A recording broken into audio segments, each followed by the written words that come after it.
been a... No, Roy did. They took it. They took a leg. They changed it to a leg by just before the drinks I break, see. and Roy has got to it. But Root is on 49. 7 fours in Jason Roy's innings so far. There's a mixture of punches through the offside and then some glorious pull shots. He's gone over the top, and it's not his quickest innings, but once he saw his partner go, he's rebuilt well with Joe Root, who joins him on that milestone. He clips one which beats mid-wicket, and he raises his bat to the dressing rooms, and he's earned himself a little musical tribute as well. When you're 50, sometimes you drink till you pass out on the floor. Now your liver's destroyed and you got hemorrhoids, and you can barely get it up anymore. Joe Root at 28 is a way off that yet. Yeah, I'm sure he can put away the pints. There's a man enjoying a pint of... No, Beero is the main beer sponsor of this one. I hadn't heard of it before. Have you not got an Indian beer? It is an Indian beer. We do, of course, have our own beer sponsor, the Hairy Dog, brewed by our very own Manny Cohen, which we'll be sampling. And some of our listeners will be sampling through the Guerrilla Cricket listener experience, which is all explained on our website. Pet Look Wyo continuing with really good, accurate, straight stuff, and Joe Root hits it straight to mid-wicket. He remains on 50 not out. England 102 for 1 off 18. They've added just 42 in this 8.1 over stint that I've watched. It's been good disciplined stuff, but the 1 wicket down is probably what England will cherish, because they've got all these explosive batsmen still to come. A good 3 figures on the board already as Joe Root clips one round the corner for a single. Yeah, I think England are shading it at this stage, 103 for 1, having been put in on a theoretical green top. But there doesn't seem to be much live grass on the pitch at all, and there's a little bit of movement off the seam, but nothing extravagant. No, the extra pace of Rabada is fairly well negotiated. His first ball was a memorable shot when Jason Roy just punched it off the back foot. I mean, literally just defended off the back foot for a straight 4. And he gets a straight one this time and hammers it back. Umpire take cover. Jason Roy with a big bottom hand, skimming 4. That went like a tracer bullet. It's in the slot, but that aggressive intent, Jason Roy picked it so early, and just beautiful stroke through the line. Murderous power, that quick bat speed of his. Just one of those sort of hockey shots that you see from Joss Butler a bit more often, but Roy showing a bit more of his repertoire. Once more, Damascena will be enviously looking across at the Brexit Shield. Yeah. Theresa May is there. Speaking of Brexit Shields, she's the one who's obfuscated. But Roy goes high, too aggressive this time. Pelakwayo has got the wicket, back of a length, and over-aggression from Roy has caused his downfall. South Africa delighted, a great comeback from the bowler. It was taken easily, it ballooned up, taken easily at mid-off. England 107 for 2.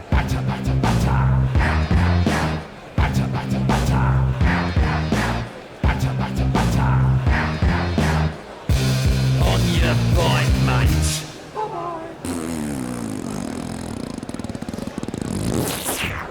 Roy caught by the skipper Duplessis off Pelakwayo for 54, and it was an ugly cross-batted shot, and that's what maybe just emboldened by that previous 4, and then thought he just took a liberty, didn't he? He lost his form. He's trying to do that Jason Roy thing of driving a back of a length delivery over the bowler's head with a straight bat, but just got so far under it that it just went straight up in the air. Yeah, I thought it was more of a horizontal bat. He was sort of...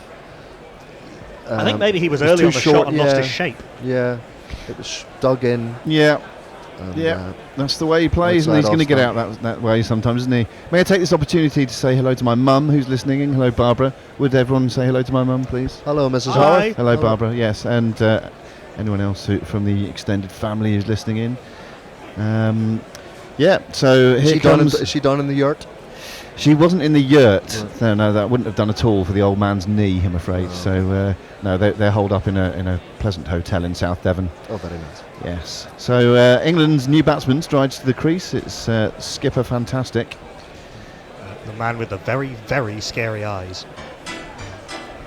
Old O'Connor had a farm, E-I-O and Morgan.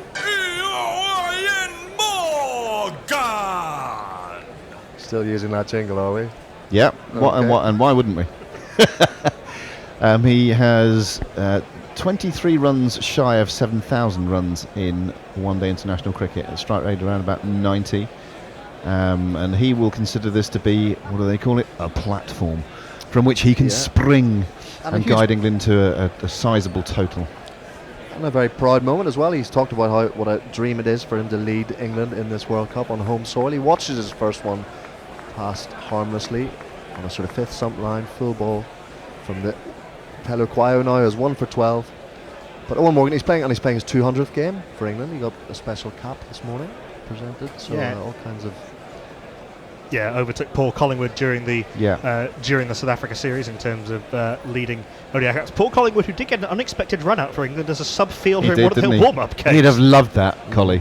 Yeah, just before his 43rd birthday. Yeah, Owen Morgan, one of the most influential men in world cricket over the last few years. He's driving beautifully through the covers to get off the mark, piercing that field and beating the sweeper.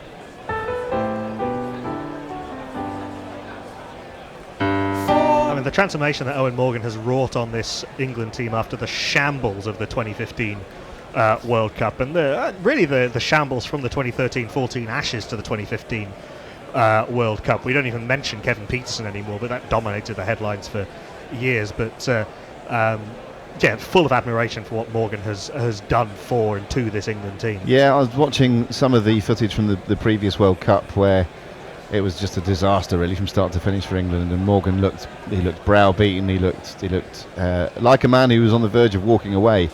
He then had a conversation with Andrew Strauss, and Strauss told him, "Look, you're our man to help us guide this team from where it is now in the gutter up towards the stars." And to be fair, that has happened. And I think the squad is full of expectation now that England go and win this tournament. Anything less than that is going to be seen as a failure, which in itself is testament to how far England have come in those 4 years. Indication of his mindset there. Watched the first one pass and then drilled his next ball. It was in the air for a while, but perfectly. This one's in the air and gone! Joe Root is the next man to go. The first ball of a new over from Rabada, and he's hit it straight to backward point on the drive. 111 for 3. No! Well, South Africa they got rid of an opener, and Rabada then to make an impact. Root is dirty with himself. He's gone for 51. KG, the main man, nicely pouched by Duminy. Went to him quickly, just had to go to his left, but safely taken. Textbook stuff. And a really good couple of moments for South Africa. JP Duminy not going to miss that. What a reintroduction to the attack for this man. His name? He's a high roller, rock and roller, scariest, deadliest, killingest bowler. He can sink your oats like the Spanish Armada. No one faster, no one harder. What's his name? What's his name? Tell me, what's his name? KG. And both of England's 50 makers gone within 4 balls of each other.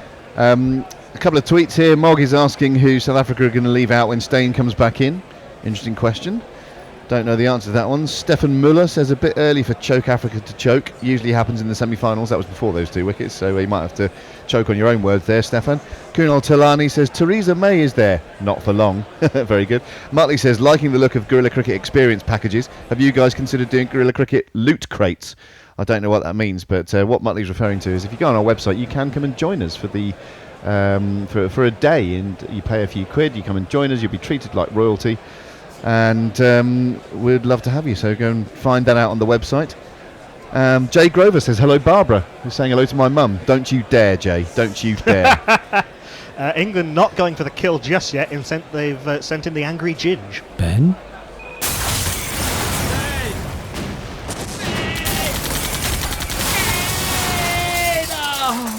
Ben Stokes.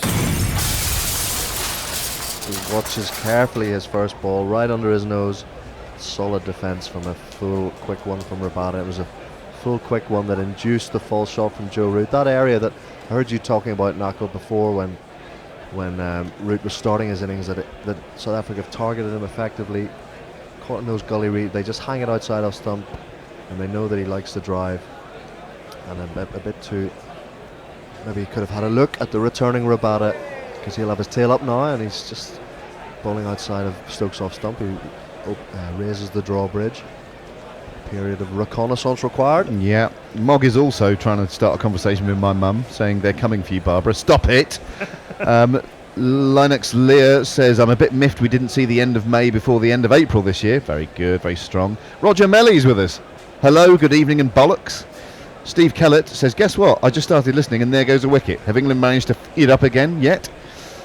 Not quite yet. The beauty of this format is that there will be more and more twists and turns. Stokes is going to get off the mark with an inside edge. They thought of turning it into 2, but the man was quickly in off the boundary, was Pretorius.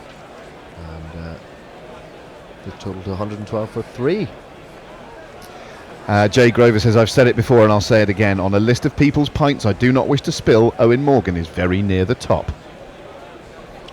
Muttley says, just perusing the Hairy Dog beer range. I might need to sample some of these so I can give them the Muttley 2 paws up endorsement. Woof! Lennox Lair again. Why do they play Smoke on the Water for Morgan's entrance? Am I missing something? Morgan pushing forward into the offside. Good full quick stuff from Rabada, and the field has maybe come in. They might have strengthened that ring because cover was in very quickly. And there was a dot ball. Smoke on the water, there's a fire in this guy. Anyway, it doesn't matter. You just have to listen to our jingles, which are much more apposite, funny, clever and hilarious. We'll have a change after this over. Roger will be staying here. Not Fred Titmus and Nestle Boy will be coming on for their 2019 World Cup debuts. Oh, Wee. Rabada whistles one past Morgan's edge, and it's a brilliant reintroduction for him. And England have been stopping their tracks somewhat. They're 112 for 3 after 20. And while we're shifting around, let's give a little bit of a plug to our friends at Betway. Bet your way with Gorilla Cricket. We've partnered with Betway to bring you daily World Cup special offers, available only to Gorilla Cricket listeners. Sign up at betway.com/GC Radio. That's betway.com/GC Radio. And help keep the bear up to his neck in beers. You get so terribly unruly without it. And really unmanageable.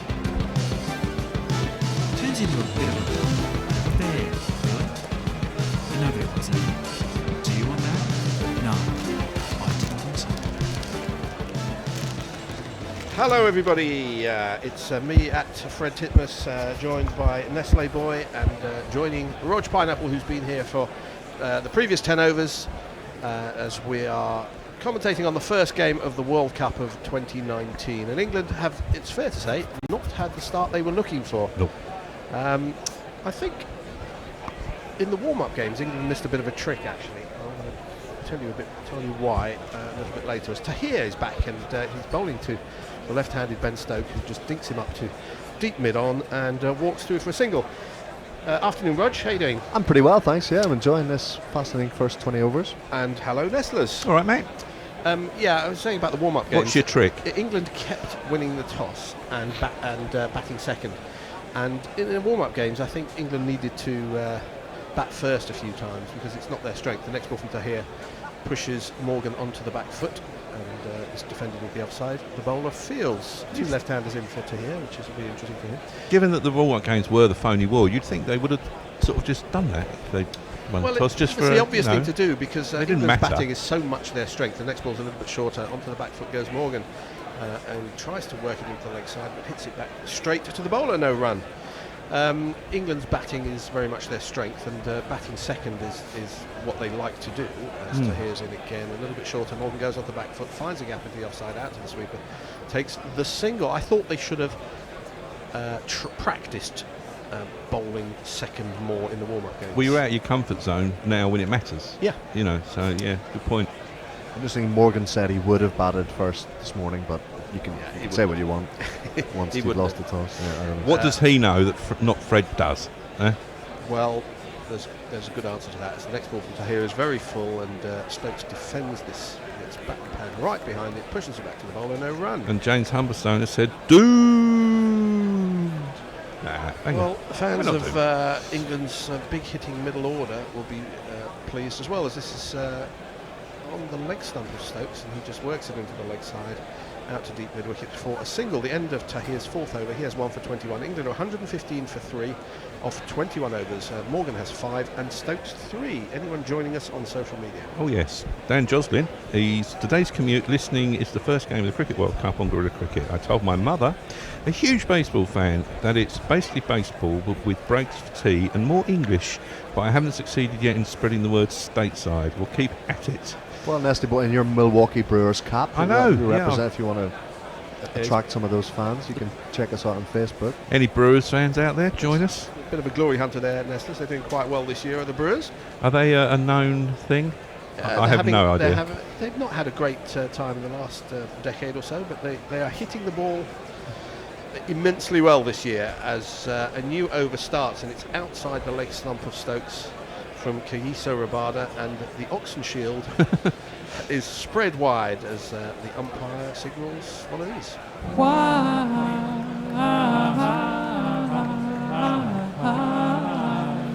KG Rabada has 1 for 27 off 5 overs, and he's, I think it's fair to say, the spearhead of this South Africa attack. He's the class horse in the field.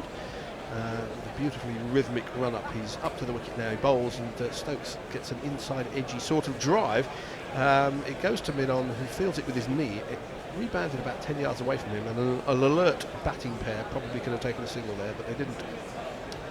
You think he'd need it back towards the bowler? So He did, but the bowler wasn't paying attention. And, I think in a T20 they would have taken a single. yeah, maybe, but maybe not. At this Couple of stage, new- yeah. They're in rebuilding mode. Always a terrible time to be watching. Whatever. But isn't it clever how Du Plessis have brought these two back once they got a wicket? They brought these two gun bowlers back. Yes, it is interesting as Rabada bowls outside the off stump, and it's just angled down to third man by Stokes for a single. 117 for 3. Yes, Tahir was something of a surprise to open the bowling attack.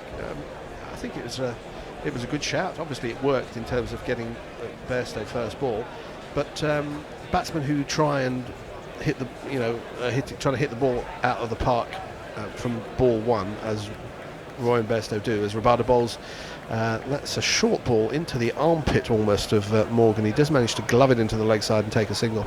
It was an interesting tactic, and it worked, and I think other teams are going to probably try and follow suit. Whether it's as successful when it's, say, I don't know, Rashid Khan or Nathan Lyon, I'm not so sure. We will see. It's difficult because you've only got 2 men out in the first power play. Yep. I thought it was fascinating. I just wonder if anyone predicted it, and there's so much, there's so much. Rabada, and again, it's a full toss, and Stokes can't time this. Does find a bit of a gap at mid-wicket and takes the single. It's a lot of singles at the minute. 119 for 3, 21.4 overs. Did you hear anyone postulate that Imran would take the first over? I mean, it seems so obvious now in retrospect, but and everyone, so much prediction and pontificating pre-tournament, and they pull a rabbit out of the hat. I thought it was brilliant. I hadn't seen anyone mention it. It's a bit of a sort of a T20 type tactic, isn't it? If that's not too much alliteration. There's Rabada bowls, nudged to cover, quick single taken by Morgan and Stokes, and so far this over has been wide dot 1-1-1-1. As we're looking at what's a montage of what's happened between overs 11 and 20. 52 runs were scored and 2 wickets fell. Root and Roy having settled the England attack. That's the wrong word. Settled the England score after the early wicket of Bairstow. Both fell quite close to each other as Rabada is in to complete the over, bowls a slower ball, and Stokes tries to push it down to third man, gets it 2 square, goes straight to point. End of the 22nd over, 120 for 3. Who's with us, Nestlers? Jay Grover, you were a bit quiet, but I think that our IT department has sorted that out.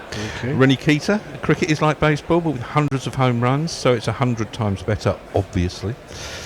Josh Holland, they batted first against Pakistan after winning the toss for this exact reason.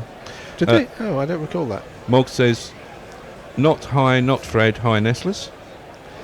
Steve Keller, our man in Kuala Lumpur. Corporate sponsorship. That explains the sensuous nature in which my first tweet was read and the utter absence of my expletive-laden response to Root's wicket. No, I think you're reading too much into it. I think you are. Because You will still get fair share of expletives. There were plenty. Your first tweet said fuckety fuck sticks. Tahir starts a new over, and Morgan again nudges it into the leg side and takes a single. He's up to 8-1, 2-1, 4-3. Leo doesn't like me wearing Major League Baseball hats when I'm commentating on cricket. Given the fact that I didn't know until I got here that it was a baseball team, says a lot about me, probably. Tahir, and again, it's very full. It's floated up to Stokes, who just pushes this down the ground towards wide mid-off. Another single. I just like the M, and no one else seemed to be wearing one in London. Is it your initial? No, it isn't. No, I just liked it. It's got a little thing on it. Well, who's on top here? Who's on top? I think you would say South Africa are, as the next ball is again driven up to wide mid-off for a single, this time by Morgan. 1, 2, 3 for 3. At the moment, yes. I would have thought so, but our pals at Betway still make England decent favourites at 8-13, and South Africa 11-10, as this one's outside the leg stump, and Stokes works it through the leg side. It's wide of mid-wicket for a change. It's not going to be a single, it's going to be 2. Is that a reflection on their batting lineup? Possibly. Well, England have still got plenty of batting to come, but they are 3 wickets down, and we're not yet at the halfway mark. I'm not sure that they've got that absolutely spot on. If you think Betway have made a rick, please go to betway.com/GC Radio, open an account, get a bet on, and if you win money, you're quite welcome to donate us some, as this is a shorter ball from Tahir, who's round the wicket now to Stokes, and Stokes goes onto the back foot and just pushes this to short mid-wicket, no run. Tahir again round the wicket, and it's on leg stump and flicked to backward square leg by Stokes, or to deep square leg, just for a single. And that's the end of Tahir's 5th over. He has 1 for 27, 1, 2, 6, 4, 3. Do you think they're trying to frustrate the big man here a bit? Well, by just letting him only get singles, and it's a bit of those overs where the batting team and the bowling team are sort of settled for what's going on. Don't know. What do you think, Rog?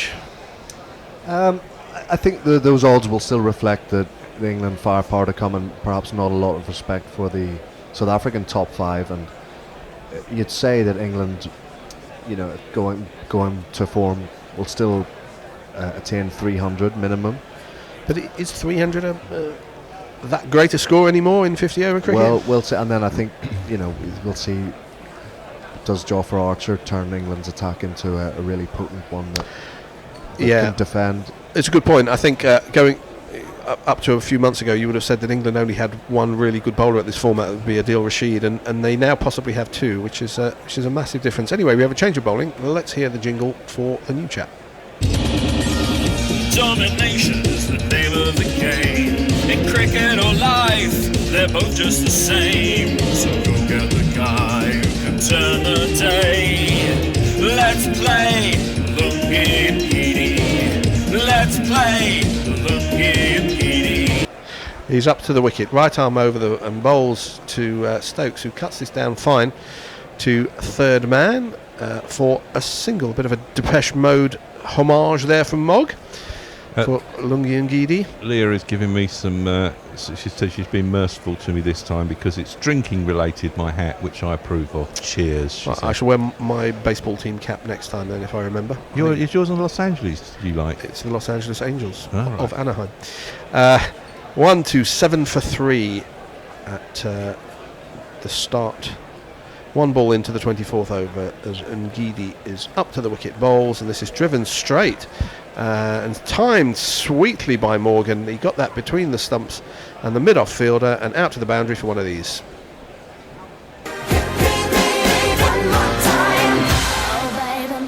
Mixed Master Rog there on the Britney Spears jingles. It wasn't. Was it a half volley? It was pretty full, and it was sweetly timed by Morgan between the stumps and actually the non-striker was what I meant to say. Didn't try and hit it too hard. That was all timing. Yeah, gorgeous shot. That's a good sign when you're playing straight drives early in your innings.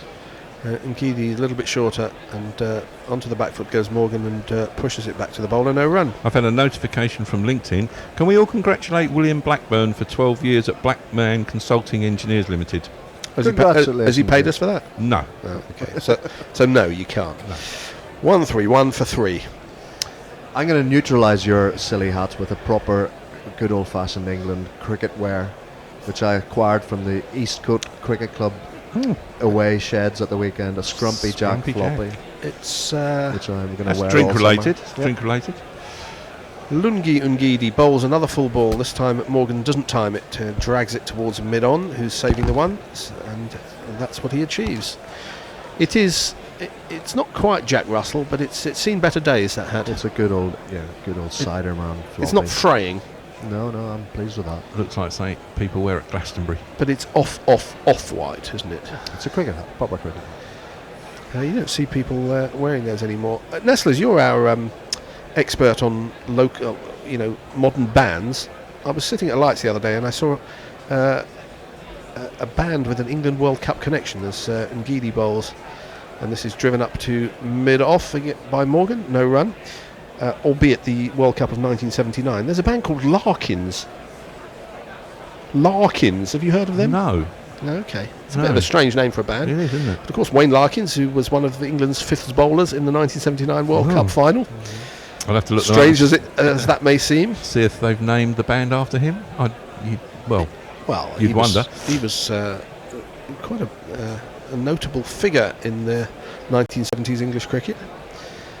More for his exploits with Northants, perhaps, than for England, for whom he played a few times. As Ngidi up to complete the over, and he's chipped back in the air. For a while, I thought that was going to be a caught and bowl chance, but it landed, a couple of yards in front of the bowler. The end of the 24th over, 131 for 3. well, Dave Wood says, I'm not sure the old test match cliche works, but you can't tell what a good score is until both sides have batted. Yeah. Jay Grover, I know little about video games, but given Nestle's physique and smouldering Mediterranean looks, I assume it was a reference to Super Mario. Smouldering Mediterranean looks. Well, each to their own. I am willing to wear a cricket cap to a baseball game in order to balance the cosmic scale, says Dan Jocelyn, currently accepting donations of cricket caps for this important work. And it is important. L'Expert is listening here in France. Chris, well done, L'Expert. And Leah said, I really should start to use emojis, but it's just so hard to convey tone via Twitter. There's a picture of the band, Oh, they're Larkins, who are playing at Dingwalls. On the 19th of June. Yeah, New my bowler, mum's here's birthday. some music.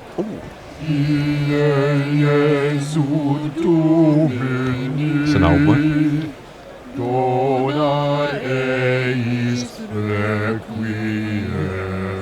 Right arm twirly stuff round the wicket to Stokes, who plays this one a little bit warily into the offside, no run. I wonder if this is playing on the egos of the England batsmen, saying this bloke's tossed, try and hit him out of the park, as it's outside the leg stump and it's tickled fine down to long leg. The fine leg was up in the ring, but he didn't time it all that well, so it's only going to be 2 runs to Ben Stokes, 133 for 3. Well, that's what I was saying before. I think, are they trying to frustrate Stokes a bit here? Sounded like Trevor Booking. Frustrate Stokes. Frustrated. yeah. Dooman. Bit harsh, but Dooney is up to the wicket again, and there's a nice little bit of drift there to Stokes, who plays it back softly to the bowler, no run. And in doing it, they're keeping the runs down. Yeah, You know. I'd like to have a bit of a more wide angle view of the field here as Dooney bowls again, and this is pushed up to deep mid off for the single. So we've got a man out at deep cover, we've got a long off. I'm assuming we're allowed 4 men out, aren't we, in this period of the game? So probably a long on as well, and a backwards, and it's deep mid wicket. There isn't anyone behind square on the leg side. The fine leg is up in the rings. I wonder if he's going to try and sweep this. No, he's not. Morgan pushes it past the man at short extra cover for a single. 135 for 3. 1 ball left of the 25th over. And he's got a slip, which never always a good idea with an off spinner to the left-hander. Well, especially since Morgan went a couple of years where he kept getting out off genuine shots when he was cutting the ball to slip. He seems to have taken that out of his game, fortunately, as Duminy bowls again, and this is nice drift into the leg stump of Stokes. He plays it to mid-wicket, no run. The end of the 25th over. We're halfway through the England innings,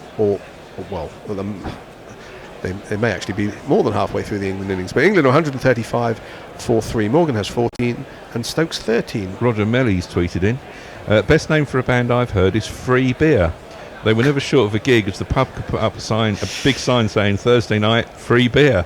Yes. And Jay Grover, and I apologise, Jay, if I get this wrong, fucking heckers, he says, Rog now looks like a ginger version of Midar. Either Midar is in good shape for 73 or Pineapple is ganning to proper seed.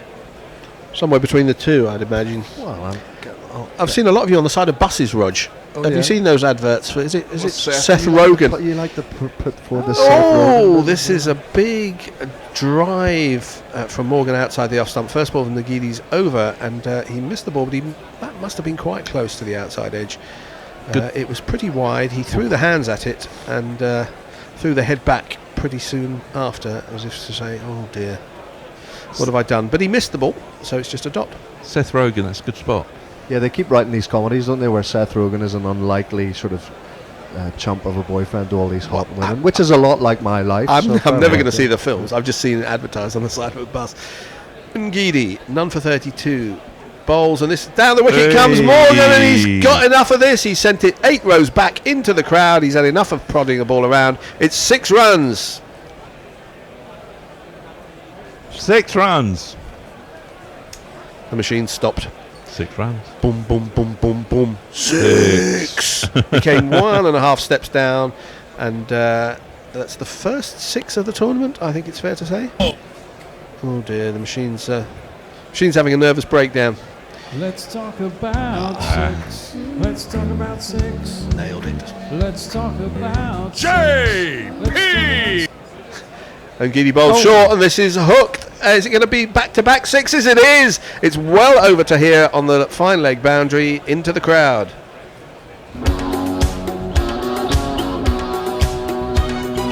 I believe in miracles. Since you came to bat, you 60 things. Well, it was a short ball outside the leg stump, Miracles. and Morgan helped himself. You came out to bat, you 60 things. Given all the hype and everything, there's quite a few empty seats about at the Oval, isn't there? Or are they just gone for a beer or something? I don't know. I've tried to buy beer at the Oval, and it does take a while, let's put it that way. Ngidi bowls, and this is an attempted drive by Morgan. Doesn't time it, goes straight to mid-on, no run. Well, super batting that from Morgan. I mean, he was beaten first ball of the innings, and then next ball. He walks the walk, doesn't he? Of all this England talk of, keep attacking. Yeah, and the next ball he marched down the pitch, slammed him over extra cover, and then I think he caused the bowler to bowl him a roughie next ball. Yeah. Took a full toll. Was it dropped in the crowd? Of course it was. We don't have one of these catch the ball with one hands at this World Cup as we have had in the Southern Hemisphere, if you're wearing a stupid T-shirt. Anyway, Ngidi, whose over so far has gone .66 up to the wicket, bowls to Morgan, who just waits for a slower ball, punches it through the offside and walks a single.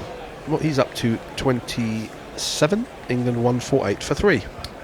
Chris Paul at Save with the Bush Hospital likes Stokes coming in, thinks it's a solid move. If Josh came in now and got out quickly, the situation would seem more desperate, but as it's Butler still to come and can come in to kill it if Stokes and Morgans get out accelerating. Yeah, it's a tricky question with Butler. When's the optimum over for him to come in? I don't know if anyone's punched the numbers through the computers on that. Neckel?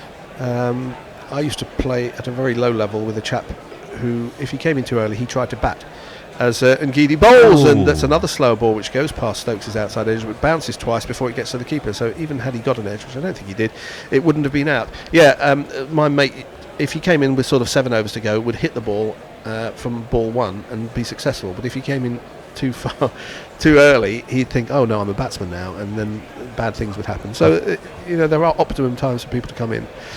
Matt Wells is with us from St Paul, Minnesota, home of the replacements. Matt, if you know them, I'm sure you do. Home of the Major League Baseball's best team, the Minnesota Twins. Yeah, they're pretty damn good at the minute. This is the equivalent of Afghanistan leading the World Cup standings. Oh, not quite. Gerrit Dusseldorp is with us. Surely trying to ball batsmen out is more suited to Test cricket. Shouldn't South Africa be attacking a bit more now?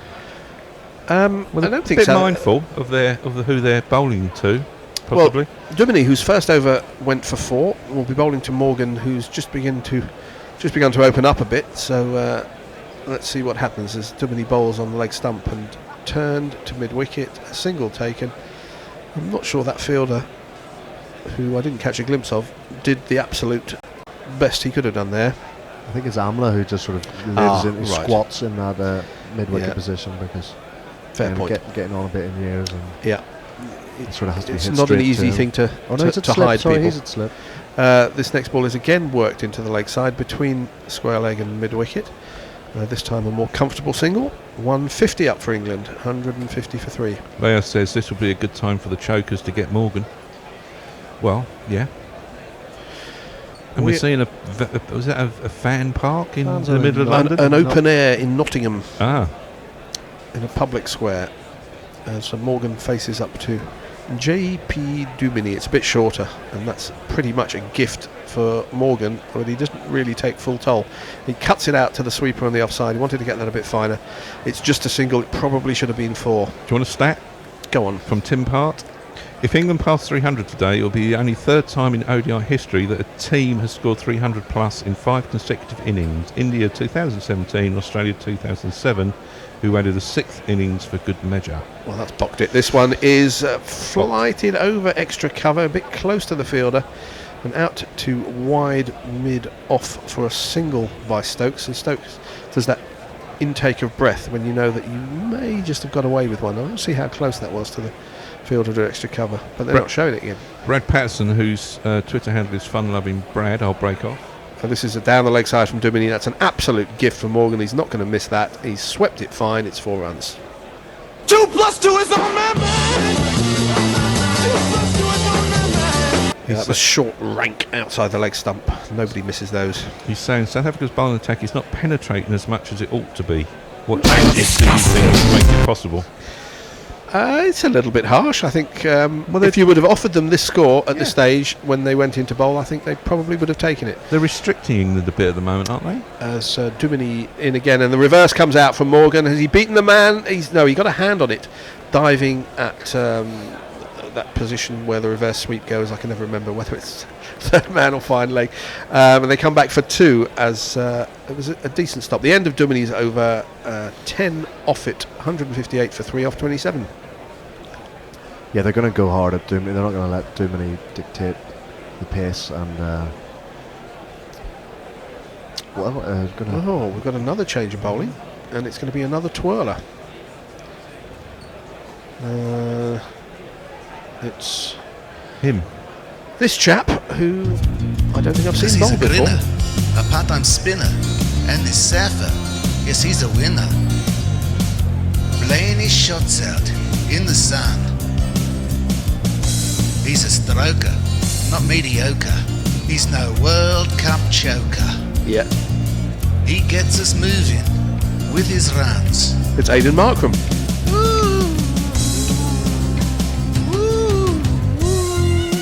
Aidan Markram. Yeah, he's Did he get you a bit there? of an interesting choice. He'll be bowling his right arm filth to the 2 left-handed batsmen, the first of which to face will be Ben Stokes. They're trying to fiddle through some overs here, and England will be mindful of the fact that they don't want to see overs just slip away quickly without runs being scored. It's what England did very badly in the last World Cup, not having a 6th bowler of any sort, and it cost them dearly. As Markram bowls right arm round the wicket, Stokes goes on the back foot, strokes it through the offside. That should be it's just 1 because the sweeper came round and got there quickly. Stokes is up to 16, 159 for 3. he's no novice. He's got 22 wickets in list A cricket, and he has an economy rate of 5.13, which they will gladly accept at this point. Yeah, certainly love one of those the 4 wickets. boundary fielders are mid-on, mid-off, a sweeper on the off and leg side as Markram bowls to Morgan, who watchfully drives it back to the bowler. He's bowled 107 overs. It's not a huge amount, is it? But it's How many games has he played list A? 45. Oh, okay. Markram in again, and Morgan goes back and cuts. Can't beat the man at short fine leg. It's short third man. It's Hashim Amla. By 45, of course, I mean 57. Or somewhere between the two. Yeah. 57 games.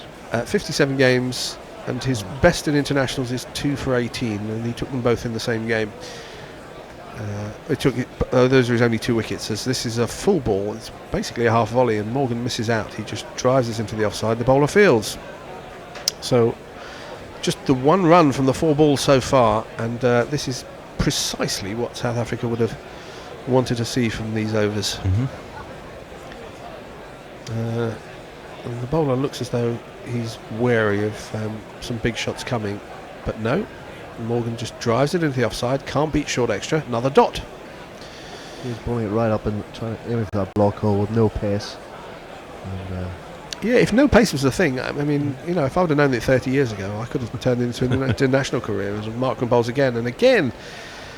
No big shot from Morgan, just a drive up to deep mid-off, a single off it. It's absolutely a wonderful over for South Africa. 2 runs from it. England 164-3 at the end of the 28th over. Leah says, I'm pretty surprised Australians don't give you money for catching the ball in one of those greasy chicken mass graves they wear on their heads. And Jay wants to know, why does the Bay of Biscay have such over-representation in British cultural imagination? I don't know. It does. That's news to me. Josh says, hey guys, happy World Cup. That Markram jingle was, and he's got smiley face, smiley face, smiley face, laughing face. Yeah. Thing. It was. Yeah. Tahir's back. He's halfway through his allotted span. He's got 1 for 27 from his 5 overs.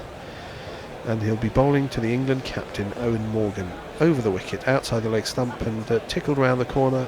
Doesn't beat the man at sort of backward square, short backward square. No run. Apparently, Guerrilla Cricket South Africa said Markram entered the scene as a promising all-rounder, according to Jay. Well, you know, we've all been one of them, haven't we? Tahir bowls, and Morgan tries to free his arms, but the ball is very full and almost Yorker length, and he just drives it out, doesn't time it into the offside. Another single. Tim, the cricket guy, says, as per your Markram jingle, he's not a choker as he has won a World Cup. It was under 19, but hey, it's still a World Cup. This is his first, I'm assuming it must be his first senior World Cup. Yeah. So it's Tahir bowls, and Stokes just jabs down a defensive shot. And these are very good overs for South Africa. Yeah. The last 2 or 3 overs have really, well, since Mgidi went for successive 6s, they've turned the screw. Tahir bowls again, a bit shorter, and Stokes whacks it through the offside. Is he going to beat the sweeper? I think he is. It's out to deep extra. It's 4 runs. 1, 2, 3, 4, keep it up. 2, 3, 4, up. 2, 3, 4, keep it up. 2, 3, 4. Cardinal sin there from Tahir, dropping it a little bit short. This is not the wicket to bowl that on. Well, I'm not sure there is a wicket. This is Fuller on leg stump, and Stokes turns it into the leg side, out to the sweeper. Another single. 166 for 3. Globo View says, in a surprise move, Imran will open the batting in the second bit. Stand by for fireworks. Yeah, he could be the new Narayan. Rashid Khan, I think. Has Rashid Khan opened the batting for Afghanistan? He may have done. This is a full floaty delivery, which Morgan square drives. Takes a single. The end of the 29th over. 167 for 3. Morgan 38 from 34, and Stokes 21 from 27. Is it me, or are we getting quite a few new Twitter people on Well, we stage? should. It's a World Cup. Quite a lot of people I've not seen before. So you're all welcome, and please do tweet in. You can name check a couple of them. That'd be nice. Globo View, I don't think I know. Brad Patterson, fun-loving Brad, as his Twitter handle is. You're in the right place. Yeah. I may be wrong. Garrett Dusseldorp. Have we had him before? That's not a name that's familiar to me. No. Sounds like he maybe came out of that call pack name generator that our friend Arthur. Yeah, he's played for Worcestershire for 4 county championship games and a couple of T20s. And Mike Taylor's with us from Buenos Aires. He says, once again, Guerrilla Cricket refreshes the parts of the world other broadcasters cannot reach. Markram is back, and I think England are not going to, well, I can say not going to settle for another over like that, but then Morgan plays an immaculate forward defensive to the first ball of his second over. He's gone for 2 runs from the 7 balls he's bowled so far, and I think Morgan's patience might be tested. He goes back to a straight ball, and he can't beat short extra. Another dot ball. Yeah, these dots are exactly what South Africa want at the moment, aren't they? Especially if they induce a stupid shot which gets a wicket. Yes, yeah. Right arm round Markram, a little bit shorter and cut but not timed by Morgan. Goes square on the offside. That was what they call a Baltimore chop in baseball, where the ball goes down into the ground and spends so much time bouncing in the air that you've got time to come through for a single. Morgan 39 from 37, and Stokes a little bit behind the rate that he would expect, 21 from 27. And he may... No, he doesn't. He drives this up to wide mid-off for a single. I'm wondering if this sense of occasion is getting a little bit to the England middle order. I think if this would be a 5-match ODI series, they would be looking to play big shots against Markram, and would have from the start of this over. But let's see what happens now. Back goes Morgan, cuts again, can't beat the man at backward point, no run. 2 runs from 4 balls, and Markram has gone from 5 balls rather, has gone for 4 runs from 11 balls, and that's pretty much the absolute dream scenario for Faf du Plessis. Markram bowls again, and onto the back foot goes Morgan, drags this down to long on for a single. That's the end of the 30th over. We're going to have a changeover. England are 170 for 3. Pineapple cheese. Bet your way with Gorilla Cricket. We've partnered with Betway to bring you daily World Cup special offers, available only to Gorilla Cricket listeners. Sign up at betway.com/GC Radio. That's betway.com/GC Radio. And help keep the bear up to his neck in beers. You get so terribly unruly without it. And really unmanageable. Turns into a bit of a bear, really. Pretty even game here. It's 170 for 3 England after 30 overs. The rule is in play. My friend Deco will be listening. The rule is in play, so 340, double the score at 30 overs to get an approximation of what the final score in the innings might be. And if you want a little bet on that, go to betway.com/GC Radio, see what the odds are on, say, over 350. You could get 2-1 on that a little while ago, so that wouldn't be a bad bet to have. I shall give you some odds, Grubby. Yes, that's Although the I was voice of just the bear, looking- as you'll know, who slipped into the jingle chair, and I have Hendo on my left, who's manoeuvred himself into the tweet seat. It's Grubby here in the central missionary position. 170 for 3 England, and Beklehueo is coming back into the attack for South Africa. Yeah, they've got over 350 and a half. So 351 is 15 to 8. Yeah, so just a tick below 2-1, not bad.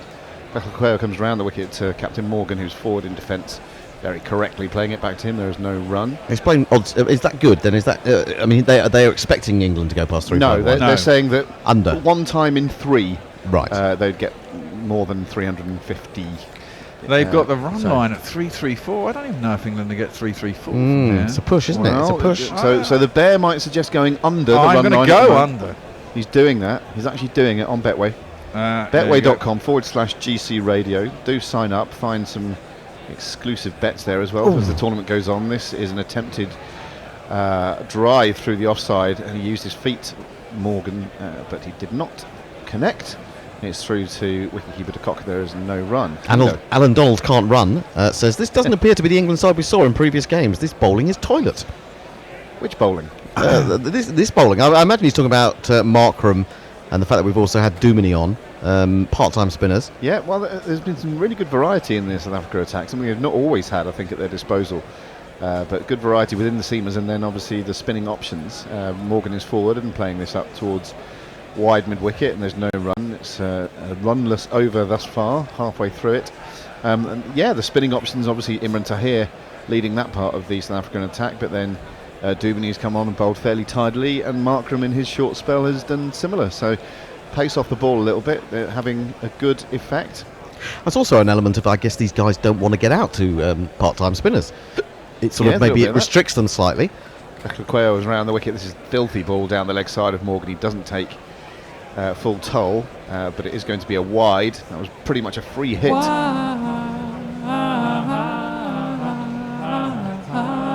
He didn't take full toll. He didn't take any toll. He took 0 toll. Yes. All he gets is 1 to the total and the ball again, which is something. Which is something to cling on to.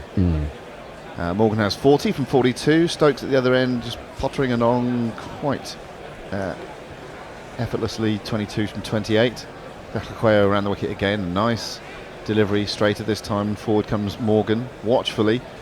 And again, there's no run. 171 for 3 now in the 31st over. Eamon Lahiri says, admitted subcontinental cricket fans, in your head this is a dress rehearsal for India-Pakistan. Well, it looks like it because of the strips. Is that? I suppose literally yes, a dress you could look at it that rehearsal. way. Well, we did talk about that, didn't we? We talked about that in the podcast about the lack of variety in kits. Yeah, someone tweeted in it green and blue. to say, why don't we have a pink kit? There's no pink kit involved. Good point. Back in his crease, Morgan this time playing up towards mid-on, and there's no run once more. Well, I do Very think- tidy over this from Beclaqueo. Yeah, in that picture of her Madge with the World Cup captains yesterday, I do think she was wearing pink. It made me think she was trying to get a contract with the Rajasthan Royals. Yeah. What do you think the man she- you think it should be good bat, the Queen? I think I can see her doing that disco dancing that Stokes and was it KL Rahul and Steve Smith indulged. She'd be stubborn. She'd be difficult to remove, wouldn't she? Difficult to remove. Oh, I as she's imagine that would be improving. the case, yeah. Just tell Charlie about that. He knows fully about that. And forward comes Morgan driving it to extra cover. There's no run. An excellent over from Beclaqueo. He has figures of 1 for 17 from 4, and the score remains 171 for 3. Now I was going to bring you some tweets, but of course, as soon as I touch the screen, something goes wrong with it. You just swipe it downwards, and that should help you. Yes, all right, I'll do that. Come back to me in a minute. Okie dokie. So yeah, I think it's pretty evenly balanced. I think South Africa Yeah. will be very pleased, probably the more pleased of the two sides at the moment with how they've gone about this bowling innings of theirs, the fielding innings. England will feel they're probably a little bit short. Obviously, when you lose a wicket in the first over, as England did, Johnny Bairstow getting out for a goldie, that is going to have an effect. Ooh. And it is Markram who is continuing with his rolling right arm spin around the wicket to Stokes, who attempts to whip it through the leg side, and it just balloons off his pad into the offside, and there is no run. Well, I remember in the Champions Trophy, everyone was thinking. This one he lofts over extra cover. That's going to bounce once and just wide of the fielder running round. It's going to go into the boundary rope smack for 4 runs. It's Nissan She. It's Nissan She. He'll be conscious of a man there, but his ego will tell him that it doesn't matter where the fielder is. If I connect with this, doesn't matter where the person is. And it was just out of reach of that man running round. Yeah, he doesn't want to go too straight there, does he? He wants to be looking between cover and long on, but the long on is quite wide, I think. Long off, you mean? Long off, sorry, yeah. And he got a bit of fade on that one. They just took it out of grasp with that man. This one he plays along the deck this time, along the carpet, and it's fielded at long off, and he comes through for a single. He rocks on to 27, and England 176. Well, it's Rabada out there, isn't he? And he's a great athlete, and he did make really good ground to that. Just couldn't quite lay a paw on it. Markram round the wicket again, and Morgan this time is forward and playing it back to the bowler. He's not scored a run for a few deliveries, Morgan, but he won't be too worried just at the moment. It's another dot ball. Markram back to his mark now, and he's going to come past umpire Oxenford, complete with Brexit shield. And this one he's swung away high, wide, and Faf du Plessis handsome. And it's 15 rows back over cow corner, and Morgan breaks the shackles. 6 runs. Well, that's got to be better, hasn't it? We've had 2 big hits in this over, 10 runs resulting from those. And lip reading Stephen Fry there, who just says, amazing, amazing. Because Yeah, he's amazing. by his own admission, is a complete duffer when it comes to sports. And I know that hearing him talk about sport is quite sweet in a way, because he knows it's something that he's never been able to do, and most of us, frankly, are also incapable of doing. This is Morgan cutting backward of square, and there is no run. It's 182 for 3 at the end of the over. Yeah, a few tweets. Wiggy, lead sheep, Wiggy says, perhaps England are setting up a platform for Butler to go crazy. Well, you'd hope so, wouldn't you? Stephen Muller says, South Africa trying to choke runs in the middle of the England innings. Derek Watts Connect says, good day from Chicago. Lexpert says, well, there's some pub. I can't see where it is. Where is your pub? It's open, it says, for all World Cup games, but I'm not aware of where your pub is. Maybe just from retweet the it and let picture. people work it out for themselves. Who's this Lexpert? Lexpert, yes. Lexpert. There we go. We'll retweet that. So wherever you are, hopefully you'll get some custom. Derek Willis has said, ironically, as a dining city, Baltimore isn't particularly known for chops. And Leah says, Stephen Fry's expression says it all. It does. And 182 for 3 as Stokes comes forward to this first delivery from Beclaqueo, who bowled an excellent over last time. Just going for the one wide, nothing off the bat. This time Stokes takes a single too long on, bringing Captain Morgan back onto strike, who is nearing his own little landmark. Well, and we've had 2 men already go to 50 and they haven't gone on.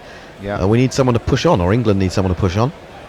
46 not out from 48 deliveries. Morgan waits there, bat raised, no slips in place at this stage of the game. This one is tucked into the leg side where it's fielded by the man at short mid-wicket, and there's no run once more. Apart from that 6, he's been sort of, he's been becalmed, shall we say, in recent times, hasn't he? Yeah, he hit those 2 sixes and then that last one. He trusts himself. You just thought he was getting going with those 2 sixes off. Was it off Rabada that he picked him up over long off and then down to long leg? Yeah, I wasn't looking at the telly when that happened next door, so I still haven't seen that tremendous shot over extra cover that everyone said was the most incredible shot in the world. I'm sure we'll see that in the innings break highlights. We are going to have some entertainment at the innings break, which we can fill you in on in just a moment. Quayo bowls a short ball, and it's played very well by Morgan. And then that last one. Gets well on top of that one. Back with a spare on the leg side. He was getting going with those 2 sixes. And he does go to his 50 as that rolls away to the backward square leg boundary for 4 runs. Nice. Oh, sorry. 4. Good God, yeah. Yep, even 50 from 50 deliveries, Morgan, and he will feel, as one of our jingles says, that his job is only half done. Well, it's only just begun, in fact. And it's only just begun. Yes. Yeah, the jingle doesn't say that at all, does it? No. Well, it does. Yeah, it kind of implies that. 187 for 3. He comes forward to this one. A full delivery played under his nose by Morgan up to mid-off. Quayo holds the pose halfway down the track. I don't know if he gave him the Paddington hard stare there. Perhaps a word or two is exchanged. Just a pleasantry to say, how are you? And I hope you're having a marvellous day at the Oval. Lovely. Beautiful. Well, that's been quite good so far. Yeah, it has. We're watching the shot that he played in the previous over, where he swung it high over cow corner. This one he cuts backward of point, alertly fielded there by JP Duminy, and there is no run. One ball left in the 33rd over. Yeah, for Morgan, they've had those 2 guys, haven't they? A guy, I suppose you'd say it was a short third man, and then also a backward point. So they're trying to cut off that shot where he just likes to chop, and he picks up a lot of runs there. Yeah, he plays that shot quite differently from, for instance, Joe Root. Joe Root tends to watch it right under his nose and then play it with a dead bat, whereas Morgan sort of goes at the ball and, as you say, chops down on it, doesn't he? They've got no one behind him, so he pierced the 2 of them. Full delivery, and this is an attempted drive. This one he does play under his nose, actually. Once more, it's fielded by JP Duminy. And that is the end of the 33rd over. 187 for 3 is the score. Right, we have some tweets. Roger Melly says, to that bloke talking about baseball all the time, have you heard of a trick play called the Wichita Pickoff? I reckon it could be done in cricket if you had a fielding coach that was creative enough. Well, you'll have to wait till Fred, I think it's Fred who talks about baseball. You have to wait till he's back on commentary, I'm afraid. I'd like to hear the song, the Wichita Pickoff. Indeed. Channel 9 Oz taking internet feed for game, but still ducking back to M. Taylor and Ian Healy for dumb comments like South Africa needed that wicket. Why, says Hawkster, why? Durban Oak says, that's why we're upon to those who know him. Says, afternoon, we're doomed. We're not doomed. Afternoon. Shut up. Mog says, hi the bear. Hi, Mog. And Mia Katie says, I really need to get you lot using my score predictor. This is the current output. Oh, I don't understand that at all, Meerkat. Input current score here. 340 is what I'm predicting, based on the old-fashioned but sometimes quite useful rule. The rule in capital letters. Again, it's such a wide range, isn't it? I mean, it goes from 268 to 404, and the midpoint is 322. So what did I go on? We got a change of bowling again. We got rotating the seamers here, and he comes round the wicket and bowls a ball speared in at Ben Stokes' leg stump, which he guides to mid-wicket, and there is no run. Shall we have a jingle? Yeah, for let's do it. Victorious. I love this. Dwayne Victorious. It is indeed the Duran Duran inspired jingle there. Bit disappointed we didn't hear Doomany Broken Hearts. Well, yeah. Pretorius round the wicket again to Stokes. Again, he's trying to tuck him up for room here, but he drives it a bit straighter this time. Does Stokesy, and takes his 29th run. Brad Patterson says he loves the Zulu Warrior song. I'm not sure which one that was, to be honest. It's a drinking song, isn't it? Drink it down, you Zulu Warrior. Oh, right, okay. Queen Elizabeth II is very suited to a long innings, if nothing else, says Mog, Wow. which is kind of This true. is it. This is it. She will not abdicate the crease for anyone. No, Least she'll be of all- writing herself a letter soon. won't Least she? of all her son. Morgan's back on strike. He had around 50 to his name. Pretorius around the wicket to him as well, and he dabs this one down. One of those shots we were talking about earlier. He comes through for a single. I wonder at what point these two will feel that they need to stamp on that accelerator, knowing they've got Joss Butler sitting in the wings waiting to be straining at the leash, won't he, Joss? I think they'll probably go 2, 3, maybe 37th over and go from there. Yep. Try and get a ton off the last 10, 13. Round the wicket again is Pretorius, and Stokes uses his feet this time, but once more it's speared in at his legs. He can't quite free his arms, plays it up to mid-off and takes another single. Score has moved on to 190 for 3, and we are in the 34th over, so let's say 340, which is my guess. You know, I think that makes it an interesting game. Yeah, I do this think looks like a very good flat batting track. It's a fast outfield, as we've seen, and South Africa would probably fancy that, wouldn't they? Yeah, I think they would. I mean, I really think that someone like Joss has got to come in and play one of those innings. Full delivery, Yorker length, lands on Morgan's crease, and he's able to lever it out to extra cover, and they come through for one more. I mean, the expectation is that he'll do it every time, isn't it? I mean, you've got to remember that England will play 9 games. There's no way he's going to do it 9 times. No. I think they're a little behind where they would want to be at the moment. Yep. I think losing those 2 wickets around the 107, 110 mark has really The set them 2 back. a set little bit. batsmen at the same time Yeah. as well, wasn't it? 2 set players, yeah. Pretorius wide of the crease once more, speared in at the stumps. Stokes swats this away square of the wicket on the offside, and they come through for 1. Think about a second, but it's not there. And that's the end of the 34th over, 192 for 3. I mean, I think that people expect too many large scores all the time. Yes, well- you know, I don't think that there'll be loads of scores at 350. I think there'll be a few at 320, and there'll be a fair few middling scores at 280, 290. That'll be competitive, you know. Yeah, I mean, even this talk about someone's going to get 500 sooner or later. If they are, they're probably going to get it at Bristol or one of the smaller grounds. I mean, but Or I mean, Trent Bridge. Well, Trent Bridge possibly. If you play near to one the edge, you're probably not going to play that near to the edge of the square in these actual World Cup proper games. I mean, I noticed. I think that the England-Afghanistan game at the Oval the other day was played quite wide on the square, so there was a very short boundary on one side. So I think it's very unlikely that someone. I mean, also the ICC are in charge of the tournament, aren't they? So they're in charge of the pitches. It's not. Well, the ECB don't have control over pitch management. That's something that's interesting for me, actually. I wasn't sure whether that was the case or not, but I guessed the way that people were talking that it was. That presumably then each groundsman has to absorb another groundsman from the ICC coming in and sort of telling him what to do, or presumably. I don't know how it works. Maybe it's just. I mean, in the Champions Trophy, it was just a question that they didn't have enough strips, didn't they? So they all got tired. Now is that going to come? Well, they only is that- played in three grounds, didn't they, for the Champions Trophy, I think. But then there were a lot less games as well. Yes, So how yes. many grounds have we got here? 9, haven't we? Yeah, and we've got 48 games to get through. Well, you know. exactly. So you know, if they've only got 2 strips, I don't know. Well, I mean, there was they'll have already- time to recover, I suppose. There was already talk that, and I don't know where this came from. I didn't see the original story, but I saw a tweet where someone was talking about the fact that the England-Afghanistan game at Old Trafford they'd already said was going to be on a used pitch. So really, well, that's what I read. I mean, I say it came from Twitter. I didn't read a source story that said that. So if that's true, maybe someone can update us on that.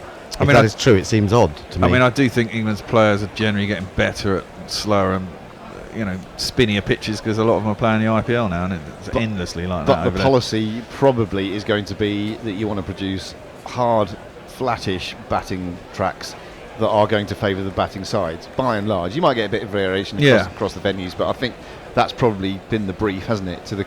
As the Aussies call them, the curators. Shouldn't be allowed to use that word unless No, you're it's actually terrible. in charge of a museum in my book. But there we are. Oh, the weather's closed in a bit as well, It hasn't has. it, in London. It started off as a bright sunny day. It was bloody warm this morning when I got up. Yeah, I'm wondering though, in terms of movement through the air, and England are thinking, oh, good, it's clouding over. When we bowl, there might be a little bit for us, but it's quite a windy day as well, so that's probably going to mitigate against there being Yeah, much maybe. swing. Maybe a little bit of movement from the wind itself. Metal Third Man says, I remember Ngidi used to hit 90 miles an hour. Is the loss of pace because of his injury? Well, that's something I don't know. What I would say, we're just having a drinks break, by the way, so that's why we're not commentating on the action. It's possibly something that is better laid at the door of our South African friends. Guerrilla Cricket South Africa are also commentating on this game. they might be more in the know about that. I certainly don't know. I mean, he's got an Sure. excellent record in this form of the game, isn't he? He's got the best economy rate of the seamers on display today, and the best average, averaging 21.6. So that's really stellar performance, really, from him, whether he's bowling at 90 miles an hour or not. No, that's a fair point. You don't necessarily have to be bowling full pelt, do you, to bowl well? Gerrit Dusseldorp says, it took longer than expected, but England proved my point. I guess my Kolpak and the analyst contract just a matter of time now. Leah says, Roy made a half century and Root made a roochery. It's just what he does. Yeah, it's that 50 to 100 business, isn't it? I think Root's better at converting tons sometimes in ODIs. I think you're right. In Test matches. Yes, I think you're right. Jago wants to know what's the ETA on the new shirts. I need some additions to my newly fat fuck summer wardrobe. Well, they're on their way, aren't they? Well, they're supposed to be. The guy was supposed to call me yesterday and he didn't. And I've got so many things to do. Suppliers, eh? The supply chain. Stokesy facing up to Faklequeo, who's in now, bowls a wider ball this time. I think that surprised Stokes a bit because the angle of attack has been more leg stump, and that was outside off, and he's a little bit off balance as he plays that one backward of square. Can't beat those two men, can they? Yeah, it's really intelligent bowling and good field placing. So I think big hat tip to South Africa at the moment. It just toe-ended that a little bit, didn't he? I think it was a bit wider than he expected. Yeah, exactly. His weight was almost on his heels a little bit as he played that one. Faces up again to Faklequeo. Excellent figures of 1 for 22 in his 6th over. This time he attempts to whack it over extra cover, gets a thick outside edge. It rolls down to third man boundary, and that's 4 all day long. 2 + 2 is all man. I suppose if you're going to toe end it, you've got to thin toe end it, haven't you? Because then it goes fine of the fielders. Yeah, and that's exactly what happened there. He just held that one back a bit, bowled it cross seam, and Stokes was probably through that one a little bit early. Flung the willow at it, outside edge, and there's very rarely going to be a fielder there. John Perry says, my 2-year-old daughter collapsed into helpless laughter when the Tracer Bullet jingle came on. Yeah. I'll come back to that. Round the wicket this time, and it's leg stumping, turn around the corner. That's a bit of a free hit there, and he'll feel a little bit aggrieved that he's not got a boundary. They're going to come back for the second run though, and that is 6 of the last 2 deliveries. So Stokes showing signs of going through the gears here, albeit he's not quite hitting it exactly where he wants to. John Perry goes on, when she was able to speak again, she cryptically says, it wasn't a car, and then resumed the hysterics. Is there a hidden message in it, only audible to toddlers? Well, yeah, that's what we're trying to do. We're trying to change minds one at a time here at Gorilla Cricket. That is a plan for world domination. Do we know what Dale's injury is? Shoulder, isn't it? Shoulder. No. The Quayo around the wicket again, and once more Stokes bounds up the wicket and attempts to crash it through the offside. Fielded half stop there by the man at short extra, who has almost lost his trousers there, it seems. Pants on show. Yeah, it's all going off. It's 199 for 3. Stokes has moved on to 38. Morgan has 52, and he's on strike again now. Najim Bajal just joined us and says, hello gents, great to join you for a game after a long time. England will post a respectable total here. Where have you been hitting? But I think today's the day Amla gets back to form and chases this one down in a canter. Well, go away again, please. Yeah. Morgan facing up now, England on 199, and he hooks this one backward of square. It's fielded by the man on the boundary there with the good old-fashioned long barrier. England's 200 is up for the loss of 3 wickets, and there is 1 ball left in the 35th over. So a couple more overs and then they got to start going large, I reckon. Yeah, they're just showing signs now of the first thought for each delivery is how do we score runs off this one, as opposed to sort of steering us. Oh, there's Ed Smith talking to Rob Andrew. Oh God, I was trying to work out who that was next to him. He looks like he's got his eyebrows stuffed up his forehead, doesn't he? It looks very weird. Too much Botox. Faklequeo bowls a lovely floaty Yorker, which totally beats Ben Stokes in the flight. Goes under his bat, doesn't trouble the sticks through to de Kock. It's the end of the over, and it is exactly 200 for 3 after 35. Well, Alan Donald is hedging his bets because he says England 270 all out or 390, calling it now. Parks, Blue String Parks says, new shirts, you say? Ooh, I think one of those will be great gig wear. Yes, please. Well, if you want to see what the new shirt looks like, we will be getting it fairly soon, we hope. Go to our website and look up the article about the listener experience that you can have if you come down to Gorilla Cricket. You do have to pay a little bit of money for it. It's less than the platinum tickets at the Oval today, let's put it that way. Go to the website, gorillacricket.com, and read about how you can enjoy a listener experience here in Sydenham, and you will see a picture of said t-shirt. and it's a thing of beauty. Pretorius starts a new over, coming wide of the wicket, around the wicket to Morgan, who dabs it down to backward point where those two fielders are stationed. They field it, he goes for a run, and Stokes is back on strike. Yes, the T-shirt is basically a plea for a bigger World Cup. That's indeed what is written on it, and you'll see that it's been beautifully designed to show the World Cup, not quite fitting on the T-shirt. The teams that are involved, just 10 of them. Is it really a World Cup? There are only 10 teams involved. And then saying we believe in a bigger World Cup, which you may agree with, you may not agree with, but it's a thing of beauty, and you should definitely buy one. This is wide and full outside the off stump and slower, and this time Stokes does pick it, and he swats it over extra cover. That's going to trickle into the extra cover boundary fence for 4 runs.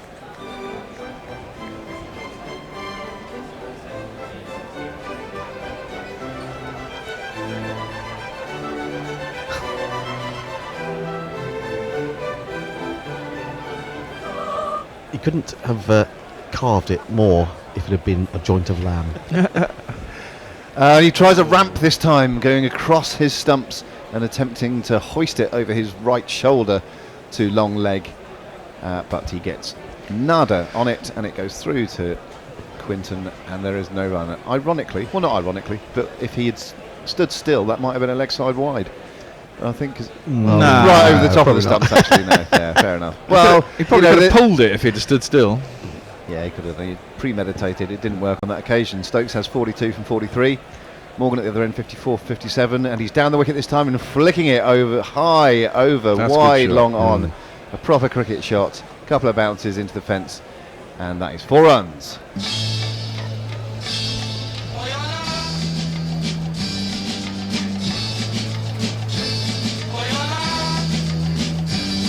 So 9 off this Pretorius over so far, and there are 2 balls left in it.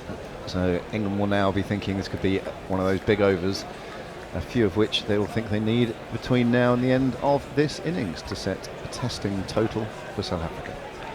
209 for 3 at the moment. We're in the 36th over. De Kock is going to stand up to Pretorius. Will he see that as a slight against his masculinity? I'd imagine so. Will he therefore try and slip one in at 90 miles an hour? I don't think he's got that in him, really, Pretorius. Anyway, he is going to bowl now. This is to keep Stokes in his crease. Ooh, that's a great shot. Little reverse dab sweep there. A dab paddle sweep. That goes very fine to the third man boundary. It takes Stokes to 50, and it's 4 runs. I can only count to 4. I can only count to 4. I can only count to 4. That was utterly the 50 runs. Well done, the shot of the day, well wasn't it? done, well done, well done. 50 runs. 50 runs. The job is only just begun. Incredible hand-eye coordination there from Ben Stokes. He drives at this one. It's fielded at backward point again. He can't pierce that section of the field, and it's 213 for 3 after 36. Of course, Stokes becomes the 4th man in this England innings to go past 50, but none of whom have yet reached 60. Yeah, I was just saying, Johnny Bairstow will be feeling really left out. Yeah, he will do. Yeah, I'm sure he'll come back. You know, shit happens. It's going to happen. It does. Rather it happen now than in the final. Dan Joslin says, can you explain the Brexit Shield joke to a daft American? Do you know a daft American? Or are you the daft American? As someone who listens to the BBC World Service News most mornings and still doesn't get it, it will bother me all day otherwise. I think, okay, so the very first day that I came into Guerrilla Cricket was the day after the referendum we had here about whether or not we're going to stay in the European Union. And that day, Oxenford was officiating in the game that we had against Sri Lanka, and he was wearing, it was the first time I had seen it, the round Perspex shield that he uses to stop the ball from crashing into his features. And we just called it the Brexit shield because it was the day after the referendum. Nothing more fancy or clever than that. We've got a change of bowling, and we will jingle him up in just a moment. It's spin, leg spin coming back into the attack. It's full across Morgan, and he drives this one through extra cover, fielded by the man running around from long off. I think they're going to come back from 2. They do indeed, and the new bowler is this man. Wherever you go, whatever you do, I will be right here waiting for you. Whatever it takes, or how my heart breaks, I will be right here waiting. This one is shorter and on the stumps of Morgan. Imran Tahir Backs away and cuts it through the offside for a single. Yeah, Imran Tahir, who made such a big impact at the start of this game, just the second ball of this match when Johnny Bairstow had come on to strike to face his first ball, and he got what looked to me like a sort of regulation leg break. It took the outside edge of his bat. He was caught behind for a goaldie. This is a fourth toss, and Ben Stokes almost swings himself off his feet attempting to smack that one to Lords, and he gets nothing on it. And we've seen that a couple of times today. We saw, I think it was Joe Root who got a full toss and almost bunted it straight to a fielder. This time Stokes just gets an inside edge into his foot and there's no run. This is a fuller delivery, lands on the crease, he pushes it into the covers, and they come through for a sharp single. 217 for 3 in the 37th over. Morgan just come on to strike, 57 runs from 59. Stokes has 51 from 48. Stokes exchanges a couple of words with Imran Tahir at the non-striker's end. Morgan facing up now, his bat aloft, and he comes down the wicket and he smacks this one towards mid-on. It's been caught, I think, beautifully by the man diving forward. Imran Tahir's off on his annoying celebration. One day he's going to fall over and do himself a mischief, and I for one will titter. Anyway, he's got a wicket on this occasion. An excellent catch diving forward there to get rid of Captain Morgan. Another England batsman perishes in the 50s. He goes for 57, and that's the fourth wicket down.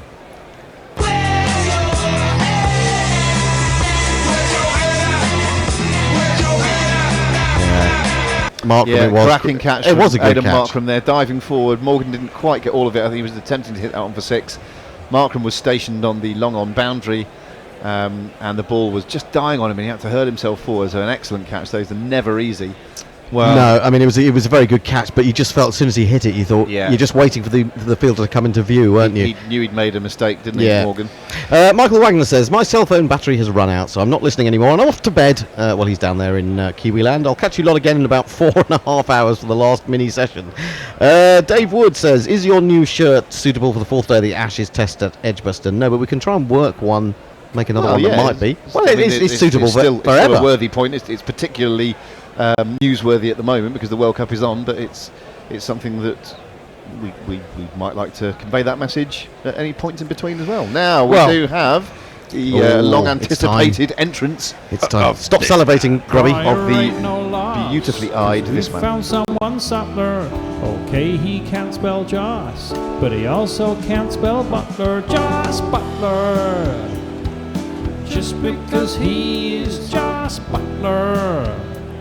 1 S and 2 T's, Joss Butler. And I was about to say that in order for GC's Better Day, where you can go to betway.com/GC Radio, we need Butler to get 50. Yeah. Well, he's got plenty of time to do it. Yep. Well, by his standards. By his standards, definitely. I mean, he probably could do it in about 8 overs, but... well, don't put too much pressure on him, Bear. I'm going to put loads of pressure on him, Henry. So he won't be facing first up though as the batsman crossed, and Stokes is going to face the last ball of Tahir's over. It's full outside the off stump and driven up to short extra. There is no run. It's 217 for 4 after 37. Alan Donald can't run, says, switching between Gorilla South Africa and Gorilla Maine. Not sure who to go with, so we'll do both at the same time, as confusing as England's approach at the moment. What an owl cacophony that will be. It is very difficult, isn't it, to decide? I mean, but we are the original. Well, that's all I can say. That's all I can say. Globo View says, how dare you, England never choke. I don't know what that was in reply to be honest. Jay Grover says, no, I'm not talking about that. I don't know what this is all about. It's all about Sydenham and Herne Hill. I'll come back to that in a minute. Okay. Sounds interesting. It's definitely clouded over there at the Oval, and indeed here at Sydenham. We're not a million miles away from the ground. Nope. Just not a million miles, but like 4 miles or something like that. We're going to have another change in the bowling. It's South Africa's premier seam bowler coming back into the attack.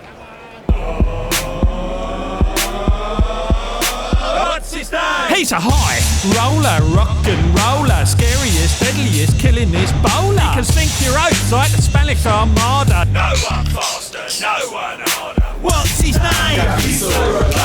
What's his name? Tell me, what's his name? KG. Butler using his experience there, as they say, because Rabada was halfway through his run up, and Butler just pulled away to say, no, I'm not ready. There was something going on behind the bowler's arm, just making sure that the ball is going to be bowled on his terms. Yeah, I think Faf du Plessis has used his bowlers really well today, hasn't Yeah. he? Whenever there's been a wicket, he's put the pressure on He's again. done a lot right. Now Rabada has a slip in place. Butler goes back in his crease to his first delivery. That would have been very tight if that ball had hit coming in from the fielder who had fielded. It was Markram again rushing in from the covers and just underarming it at the stumps where Ben Stokes was attempting to make his ground. I think he would have been about a foot out. I think he was short. Had he hit, and he was not very far away at all. Leaping forwards, Ooh, would have been very gone tight. by Oh. a few inches, I reckon. And some lovely close-up camera work that we're seeing. Is that Markram again? I think It's it is. Markram again, yeah. He's a good fielder, isn't he? I mean, that's a wonderful piece of fielding, the way he comes in there. And he's like right on his front, isn't he? And then, of course, borrowed Butler's on his front as well. So Butler is away with a KP single, bringing left-hander Stokes back on the strike. Rabada staying over the wicket to the left-hander. He gets a short ball, which he pulls down to long leg. They're going to come through for one. A misfield down on the boundary there. So they think about a second, but they do not opt to go for it. That was Pretorius. Hopped a bit in front of him, didn't it? Just as it got Did to it? Yeah, look. Is that the Bowlers Union coming out? Yeah. Oh, I don't know. That was a pretty And shot. slow-mo doesn't look so Yeah, bad. shocking Groby, piece of but, fielding.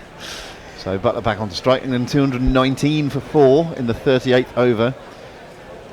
And I don't know if such things exist, but whether England have a score in their head that they're aiming for at the moment. I still think 340 would be a competitive total and would make for an interesting game.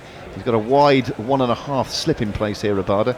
Bowls a ball outside of Butler's off stump, and he drives it through the offside and comes through for his second single. I don't think we're going to get 340. No chance. No. Well, I mean, it really does. It is dependent on Butler I'm going going to crazy. stick my neck out and say that I think we are going to get 340. I think there'll be a flurry of runs in the last 10 overs, and 340 will be exactly what we'll get. Where are we down to? We're down to 6 now. We've got Moeen Ali to come. Moeen's not been in brilliant form with bat or ball. If you look at his ODI record over the last couple of series, it's not been great at all. So Rabada again to Stokes. There's no slip for him, as he's a bit better set than Butler. He has 52. In fact, he's just come through for his 53rd run. Butler back onto strike. So I think these batsmen will have licence now. Particularly, we'll get to the 40 over mark. Stokes will be well set. From England's point of view, hopefully Butler's still there and he'll be ready to go. And still with Moeen Ali and Jofra Archer, Chris Wokes can wield the willow. Adil Rashid down the order. So I think 340 will still be honest. A shorter delivery to Butler this time, and he plays it in fairly controlled fashion. Cross-batted shot to square leg. He gets his third single, 3 from 3 deliveries. So a quietish introduction for Jos Butler here. England on 2 for 4, and there's one ball left of the 38th over. Yeah, I can see though, if Butler goes cheaply, I can just see the boost it's going to give to South Africa is going to be phenomenal. Yep, these games are all sliding doors moments, aren't they? Yeah, absolutely. Stokes gets a short ball here. He thinks about trying to loft that over the keeper's head. A slower ball bounce at that time from Rabada. Stokes elected ultimately not to play at it. It's not given a wide. And that is the end of the over. So it remains 2 for 4 after 38. Yeah, he was completely done by the pace off that ball, really, was Stokes there, and he wasn't really in a position to actually hit it hard. He was expecting it to be short and quick rather than short and slow. Jay Grover says, I'm assuming someone has already pointed out what spending time to be in a person's company is normally called. I have friends and family in Sydenham and Herne Hill, and I thought I might pop in, but you're going to charge me 200 bar. You make me sad. Well, this is the problem, Jay. I mean, we're trying to make some money to keep going, and to be honest, it's proving more difficult than we could have possibly thought.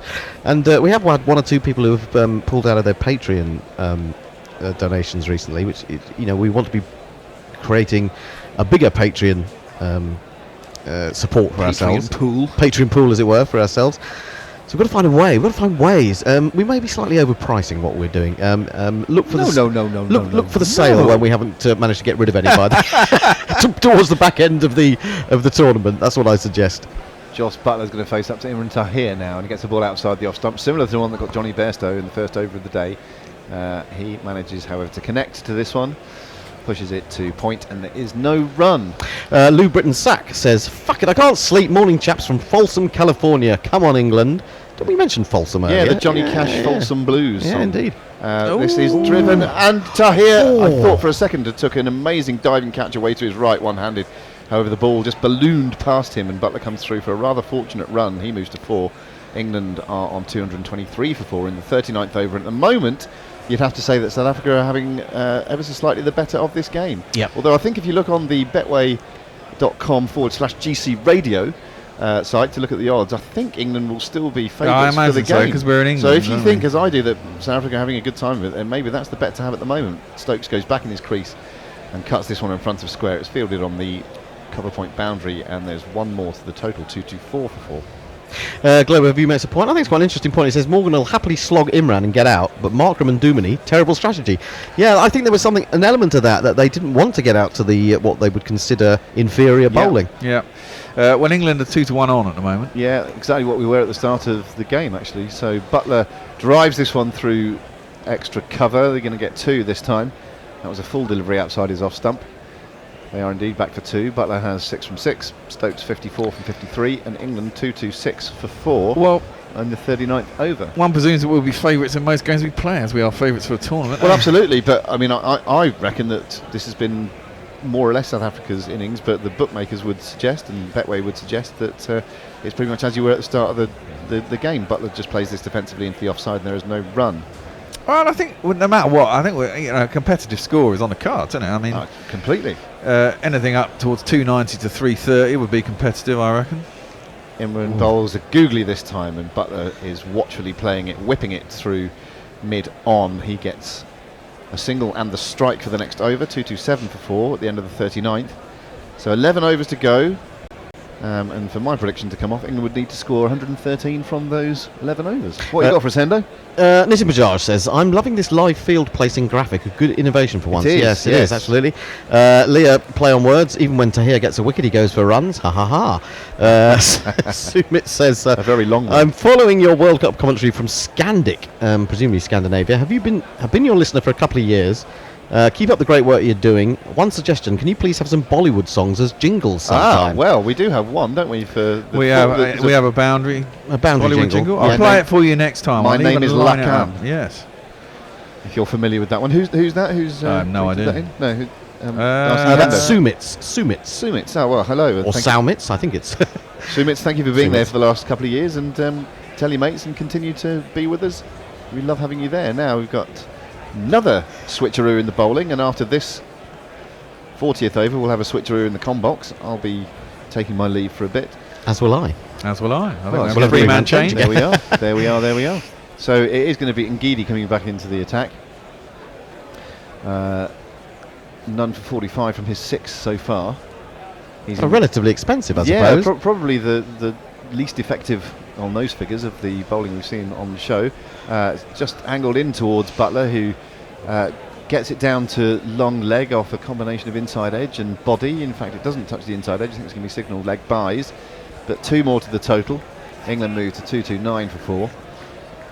I'm guessing that Jay Grover wrote this when Butler came in, but he says, "Here cometh death, the destroyer of worlds." Ah, yes. But if death looks like that, then there's no need to fear it. Beautiful, isn't it? Beautiful. I'd be running into death's arms, giving it a big hug. And Ngidi over the wicket to Butler again, and this one he tucks into the square leg area. It's fielded by Hashim Amla, who has a languid flick at the stumps, and again that would have been close, but it was nowhere near actually to the one stump he had to aim at, and therefore Stokes makes his ground. But once more, as we saw with the Markram attempt, I think he would have been slightly short had he got it on target. But there we are, it's another run to the total. Stokes comes back onto strike. He has 54 still. I think Butler's had the lion's share of the strike in the last couple of overs, meaning Stokes hasn't progressed with his score, and indeed no England batsman still has reached 60 in this innings. Maybe we'll see that change in a moment. It's 230 for 4. We're in the 40th over, which is being bowled by Ngidi for South Africa. Very well marshalled, this South African bowling effort. Excellently done by Faf du Plessis. It's a ball that didn't get quite as high as Stokes was expecting, and he sort of flat bats it to mid-wicket and gets a rather ugly single. And he does advance his score eventually to 55. Butler still has 10, and the England score is 231 for 4. Ravi Nair makes a point. He says, with 57 runs in 10 overs worth of deliveries, could Morgan's innings have undermined England's? Apart from Root, which of our top 6 is allowed to score at less than 6 runs an over without complaint? Well, Stokes is only just on that, isn't he? 55 off 54. Butler's 10 off 10, but you imagine he'll accelerate if he stays out there for any period of time. Ngidi over the wicket to the right-handed Butler, who attempts to pull, doesn't quite get it, a bit under edgy, but it's missed by the man there. Was that Hashim again? Hashim, yeah. Not the best piece of fielding there. It allows the batsman to come back for 2. Made a hash of it. He did. Boom. Boom. Hey, he looks nice. He looks at peace with himself. He's beard's looking lustrous. Beard's looking nice and lustrous and quite neatly trimmed, actually. Yes, yeah, he's a lovely man. Yes. 2, 3, 3 for 4 now. 2 balls left of the 40th over. And Ngidi is bowling that 40th over for South Africa. He's just gone past his 50 as Ngidi. This is just outside the off stump. It jags back in a little bit, and Butler plays it into the offside square of the wicket. Comes through for a single. And yeah, I would say that South Africa would be definitely the happier side at the moment. Look, Jay, if you want to come in, come in. Yeah, basically. I mean, you're not going to get treated like royalty if you're not paying us any cash. But you're more than welcome to come in. Come in. We probably, our good mates. You might get mates rates, I think, possibly. Buy us a few. If we're really nice buy about us a few beers. We'll probably beers, relent. Yeah, you know what we're like. We can easily be talked down. Here comes Ngidi to complete that 40th over. He's going to come round the wicket to the left-handed Stokes. He bowls now, and Stokes goes for a big old whack off the back foot, up to long off. Comes through for a single. It's 235 for 4 after 40. We're going to have a 3-man change in the com box, and can England get up to that fabled 340? Bet your way with Gorilla Cricket. We partnered with Betway to bring you daily World Cup special offers, available only to Gorilla Cricket listeners. Sign up at betway.com/GC Radio. That's betway.com/GC Radio. And help keep the bear up to his neck in beers. You get so terribly unruly without it. And really unmanageable. Turns into a bit of a bear, really. And nobody wants it. Do you want that? No. I didn't think so. That's right, you're listening to Gorilla Cricket's coverage of the 2019 Men's World Cup in association with Betway. I'm Knuckle Mpande, taking through the last 10 overs of the first innings. South Africa put England into bat. England are 235 for 4, and Imran Tahir is continuing bowls outside off stump and is greeted by the charging Ben Stokes, who works this down to long on for a single. I am joined to my right on your jingles by Roger Pineapple at Mr. Roger McCann. Hello, guys. And Nestle Boy is reading your tweets and your missives from Facebook Live. I am indeed.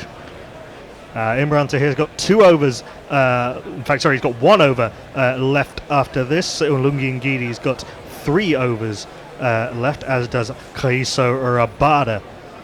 The men back are at deep point, long off, long on, deep mid-wicket and deep square leg. He's in to the right-handed and potentially devastating Joss Butler. It's a full toss, which Butler slightly misses out on, clips up too long on. A good bit of relay fielding between Faf du Plessis down at long on and his fellow fielder coming in from mid-wicket. And Butler comes through for 2, moves to 15.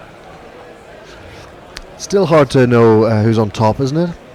In comes Tahir, outside off stump. Very similar delivery to the one that got Johnny Bairstow, but this is punched out to the man on the covered boundary, Russie van der Dussen of CIYMS and Northern Knights back in a previous life. That's in Northern Ireland for the uninitiated. Played club cricket there a few years ago, yep. In comes Tahir, googly outside off stump. Stokes backs away to leg and cuts hard and cuts eventually past the dive of the career in Kaiso Rabada. Ben Stokes picks up 4 and the first England batsman gets past 60. 4. The weirdest statistical quirks of a top 5 that all of them got between 50 with the 1 golden duck, but now that run is broken. And all very at similar rates. Yeah, just hovering around a runner ball, nothing extravagant. Another googly from Tahir, a little bit too short. Stokes goes on the back foot and plays that shot. He plays very well off the back foot with a vertical bat up to Faf at long off. They come through for a single, so all of a sudden 9 off the over. Yeah, as much as South Africa have gained a measure of control with the ball, and I think du Plessis juggled his bowlers really well. I mean, this is the ideal platform that England want this man to be in at. Butler really hasn't done much of anything yet, and he's on 16 off 14. Make that 18 off 15 as he cuts out to, I think that's Andile Perlequayo coming around from deep cover to field at deep point. He comes back for 2-11 off Imran Tahir's 9 over. Butler on 18. Stokes on 62. England with 9 overs left out 246 for 4. James Humberstone seems to have purchased a new synthesizer type thing, which he's learning to use while he's listening to us. Adelaide Barmies is with us. Pitch doing a tad more than we thought. Some injudicial shots and 2s into 1's hurt. Need 100 off 10 now. I don't know if the pitch is doing that much. The odd one has turned. The odd one has stuck in the pitch a little bit. There's a little bit of seam movement, but nothing you wouldn't expect from a pitch really anywhere in the world. Jay Grover says, I am of the opinion that South Africa are on top with pillow-biting intensity at the moment. Leia says, too bad Bairstow isn't keeping. He could drop a few to go with his golden duck. Boo. Yeah, well, Betway have England at 4-11 and South Africa at 15-8. So they have England favourites at this stage. If you think you can beat Betway's odds, go to betway.com/GC Radio and put down your money. We will continue with Lungisani Ngidi, Butler starting his 8th over, transfers the ball. No, a bit of a stop, a false start, sporting the sweatband just below the elbow and a bit of jewellery around the left wrist. He's in round the wicket to Ben Stokes, up to the crease now, and bowls. Stokes goes very deep in the crease and tries to hammer this straight, but Fuff doing good work, skipping around from long on, keeps them to a single. A bit of a slower ball from Ngidi that Stokes didn't pick. Didn't quite get hold of that one, did he?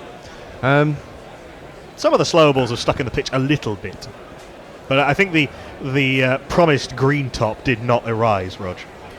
No, I don't think so. I think it's been a relatively dry summer here in England. Rained a lot yesterday, but the oval pitch always has good carry, and there's a fast outfield, don't forget. Yes, so practice pitches pretty much all the way to the boundary square on both sides. Lungi Ngidi bowling to Joss Butler, who's charging in now. They're using that great fast bowler's arse of his. Oh, and he's bowled him! Lungi Ngidi with that cut in to the right-hander that he's become so known for. Butler has an almighty wipe at this, misses it completely, and leg stump goes for a walk. England 247 for 5.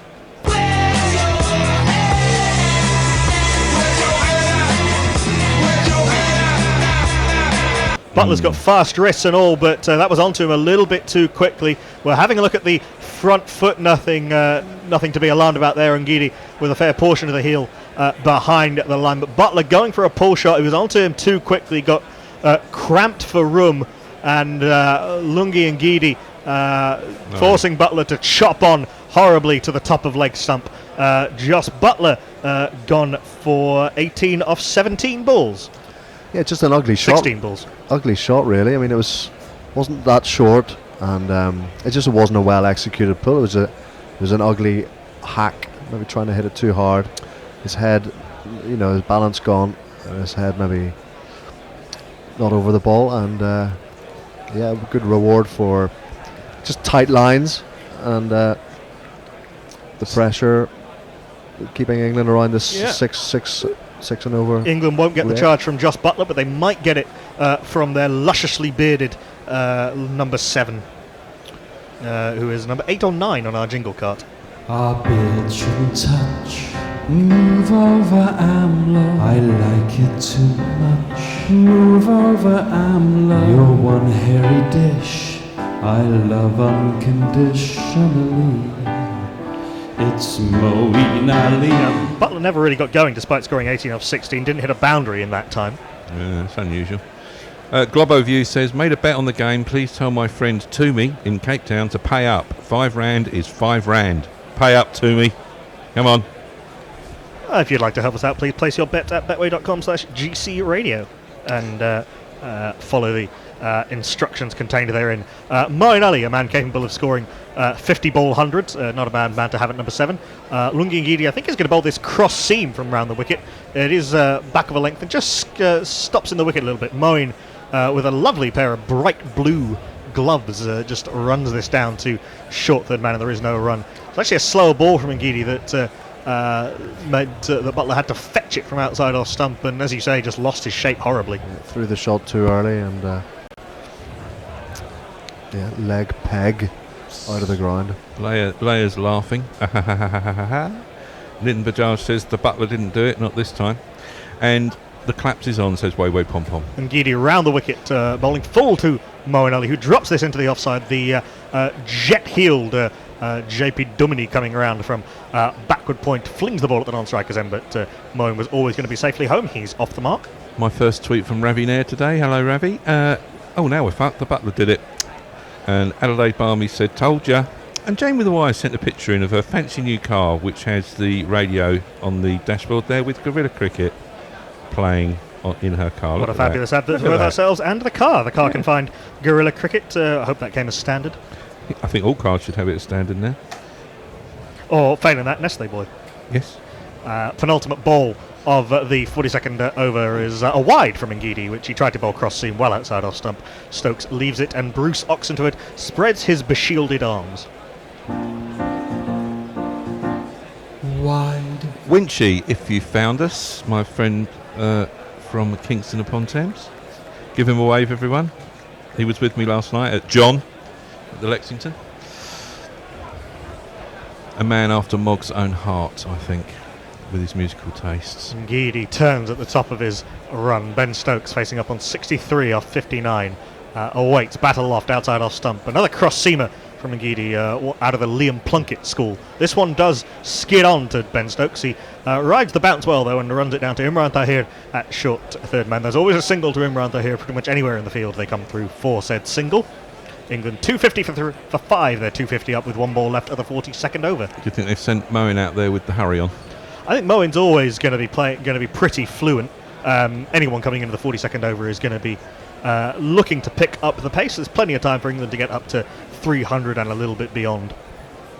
That 450 coming off 42 balls. There was a little bit of an acceleration, as we say, Joss Buttler going at 6.75 and over despite not hitting a boundary. Such are his gifts. Got a man at short third man, 2 men back on the leg side. So we've got third man coming up now. So we've got short fine leg, short third man, backward point, deep backward point, short extra cover, mid off, mid on, deep square leg, and deep mid wicket. And Ngidi bowls outside off stump. Another slower ball which Moeen just guides to JP Duminy at backward point. There is no run. 42 overs gone. England 250 for 5. Yeah, that's the field that sort of foreshadows the slower ball, doesn't it? When you've got both of the men behind square up on the one, and you've got your catchers on the leg side, you can almost assume that, Yeah. if you see that all over, you can imagine that 3 or 4 balls would be slower ones. It's not going to be full and in the hitting arc, is it? Yeah. But also with the 2 men back on the leg side, Moeen does love a hook shot.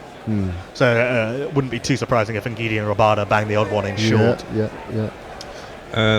Rennie Keita says, there you go, every time I hear talk of platform building, I assume England are doomed. Wowo Pom tells us that 5 rand is 27p. Tahir starting his last over, starts with a leggy to Ben Stokes, which he pushes into the offside, fielded by the man coming around from extra cover. Just a single taken. Ben Stokes on the charge, Moeen Ali on the saunter. Well done, John Perry. His patron, his card expired, but he's now sorted that out and he's back patroning us. Thank you, John. Thank you, mate. Phantom Flamfinger is in attendance, says Lou Britton-Sack. It's his was reference from the other day. Tahir tosses this up outside off stump. Moeen goes on the back foot and plays pleasantly, but with no real power or timing into the leg side. They come through for a single. Dwayne Pretorius coming around from just behind square to field. And the man who owes the 27p, Toomey Wallace, is with us, and it's only because he bet because we told him to. Good. Tossed up outside off stump, and Ben Stokes clips this one very nicely into the leg side. They should come through for 2. It was perfectly placed in between those 2 deep boundary riders out there at mid-wicket and mid-on, and the simple 2 was indeed taken. It's not Trott's fault, it's our fault. As Tahir tosses this up, and it ends up as a full toss, which Stokes sort of just pulls out of the shot almost, and ends up just, rather than doing something extravagant to a horrible full toss outside off stump, just blocks it out to deep mid wicket. They come through for the very quickly run too. There's a good throw in over the top of the stumps. Imran Tahir broke the stumps at the non-strikers end, but Moeen was always in pretty comfortably. 6 runs off the over thus far with little to no alarm. Yeah, and Gobbloview is going to put that £5 on Afghanistan to win the Cricket World Cup. Thank God it's only 27p. As this is a googly from Imran Tahir, his penultimate ball is short and outside off stump. Stokes playing with the turn on the back foot out to Kahisa Rabada on the cover boundary, comes through for a single. Ben Stokes is playing well enough, but is looking a little bit like a sort of caged animal. And so there's on 70. He's on 70 or 64. There's been a lot of that going around, actually. Come to that after this ball. A lovely delivery to finish by Imran Tahir, who started his spell with Johnny Bairstow's second ball of the innings. Imran Tahir opening the innings for the first time in his international career in one-day international cricket, getting the wicket of Johnny Bairstow. Then bowls a delicious googly last ball of his spell, beats the outside edge of Moeen Ali. Imran Tahir finishes with 10 overs, 2 for 61. Has bowled a little bit better than that in truth, and England with 7 overs left are 257 for 5. Roger Melly's got a question. How does Ngidi manage to bowl so bloody slow? He's got a huge arse and he runs in like he's Curtly fucking Ambrose, but most of his balls are only around 70 miles an hour. He's bowling a lot of slower balls, Lungi Ngidi. He's bowling a lot cross seam. He was in the high 80s in his first spell. He's still coming back to full fitness, and Lungi Ngidi is well capable of bowling over 90 miles an hour at full cry. He is coming back off a bit of an injury, but once he warms up, he's a sight to behold. Andy and Brum is with us. He says, how weird in 4 years we've gone from thinking 250 is a reasonable score to being slightly worried they've reached it with 7 overs to go. Yeah, I know what you mean. Lungi Ngidi is coming into bowl with that gigantic fast bowler's arse of his. That's another cross seamer which rather grips and bounces on Ben Stokes more than he was expecting. Lungi Ngidi using his slow balls very well here in this penultimate spell, his last spell rather, and Ben Stokes just forced to run this a little bit hurriedly into the offside for a single. Yeah, Stokes has been the linchpin of this innings, and he's shown a full range. There was the lovely little dab that he played. We were trying to find the right words for it. Reverse paddle dab. Yeah, the reverse paddle that took him to 50. Yeah, but he's showing his fitness as well here, trying to turn ones into twos. He's, like you say, a caged animal. Perhaps he'd like to clear the fences a bit more, but he's been out there a long time, and he's got to summon a few deep breaths before he really opens his shoulders. Ngidi round the wicket. That's a full outside off stump, tempting Moeen to go for that big drive, and Moeen did go for the drive, but a very slower ball by Lungi Ngidi, 65 miles an hour. It's, sort of Shahid Afridi pace, possibly even a little bit slower, and Moeen way too early on the shot, misses through to the cock. There is no run. Jay Grover says, I might be able to afford 200 for the pleasure of your company, but give me the names of the people who cancelled their patrons and I'll send Neville round. I assume Neville is the gnome. The cameras have spotted something very interesting there, haven't they?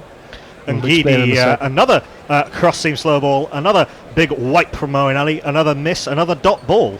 I think they're illustrating how long off and third man are changing their position. They're coming up very quickly, just as the bowler can, which is all perfectly legal. I'm sure the umpires would be. They're starting, those fielders they're reaching the circle. Who are theoretically in the circle are starting just outside the circle, so they're walking in, trying to cut off those easy Well, twos. they're reaching, they're changing their positions, but they're doing it just at the last minute as the bowler is at the top of his run-up. You've always been allowed to walk in with the bowler. That's short and a little bit straighter from Ngidi. Moeen does make contact with this one, but just hoiks it out to Kahisa Rabada on the mid-wicket boundary for a single. A good over from Ngidi, just the 2 runs off it, but still plenty of time for those figures to have some damage done to them. Yeah, so it means that you'll see a lot in one-day cricket of players dropping the ball to the edge of the circle and running 2. They're absolutely determined to make sure that doesn't happen.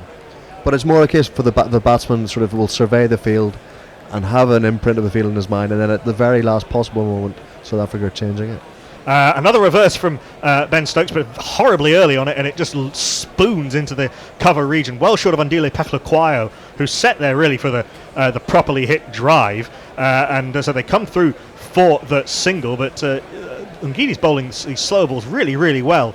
Horribly off the toe end from Ben Stokes, really, really early on it with that attempted sort of reverse hook, and lucky to get away with it to the tune of a single. Nitin Bajaj asks, Ngidi, Roger Binney, arse-wise? in the category for sure, but as a proper fast bowler's arse, he's out there on his own at the moment. Last ball of Ngidi's penultimate over is picked up by Moeen Ali, and beautifully picked up by Faf du Plessis at long on. Moeen knew he hadn't got all of it. He was just trying to drag it wide of the man, but Faf du Plessis, a brilliant fielder anywhere on the field, runs across to his left and dives full length, takes the catch. Moeen gone for 3, England 260 for 6.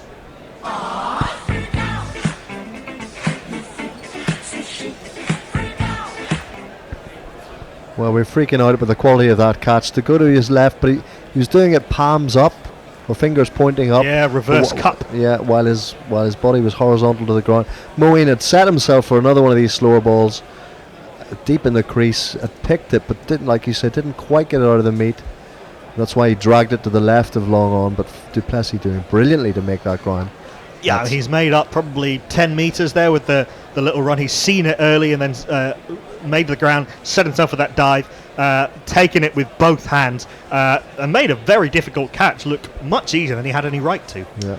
Our very own Jack Cunningham has tweeted in, way afternoon lads, looking forward to joining you on Sunday. I'm currently watching the game on a hilariously bad stream. Obviously got your commentary over the top. Life is good.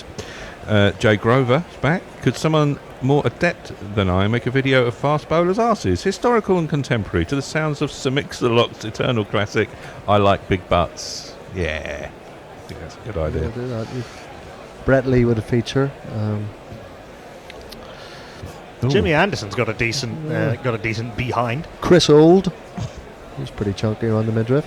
Fred Truman. Oh yeah. Here's a new batsman.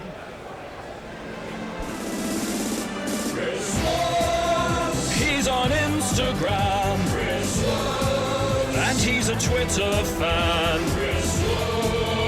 On the Ashes tour, not Ben Stokes, but he'll have to do. We're seeing that catch again, and actually it's an even better catch when you look at it from that angle where you're looking straight down the ground. He's made up 15 yards there to his left with the run and the dive. We've seen one great catch from Marker, and that's even better from Faf du Plessis. Change of bowling with Imran Tahir bowling out his spell. It is the chunky bowler of a variety of slower balls coming on to bowl the 45th over. Yes, man.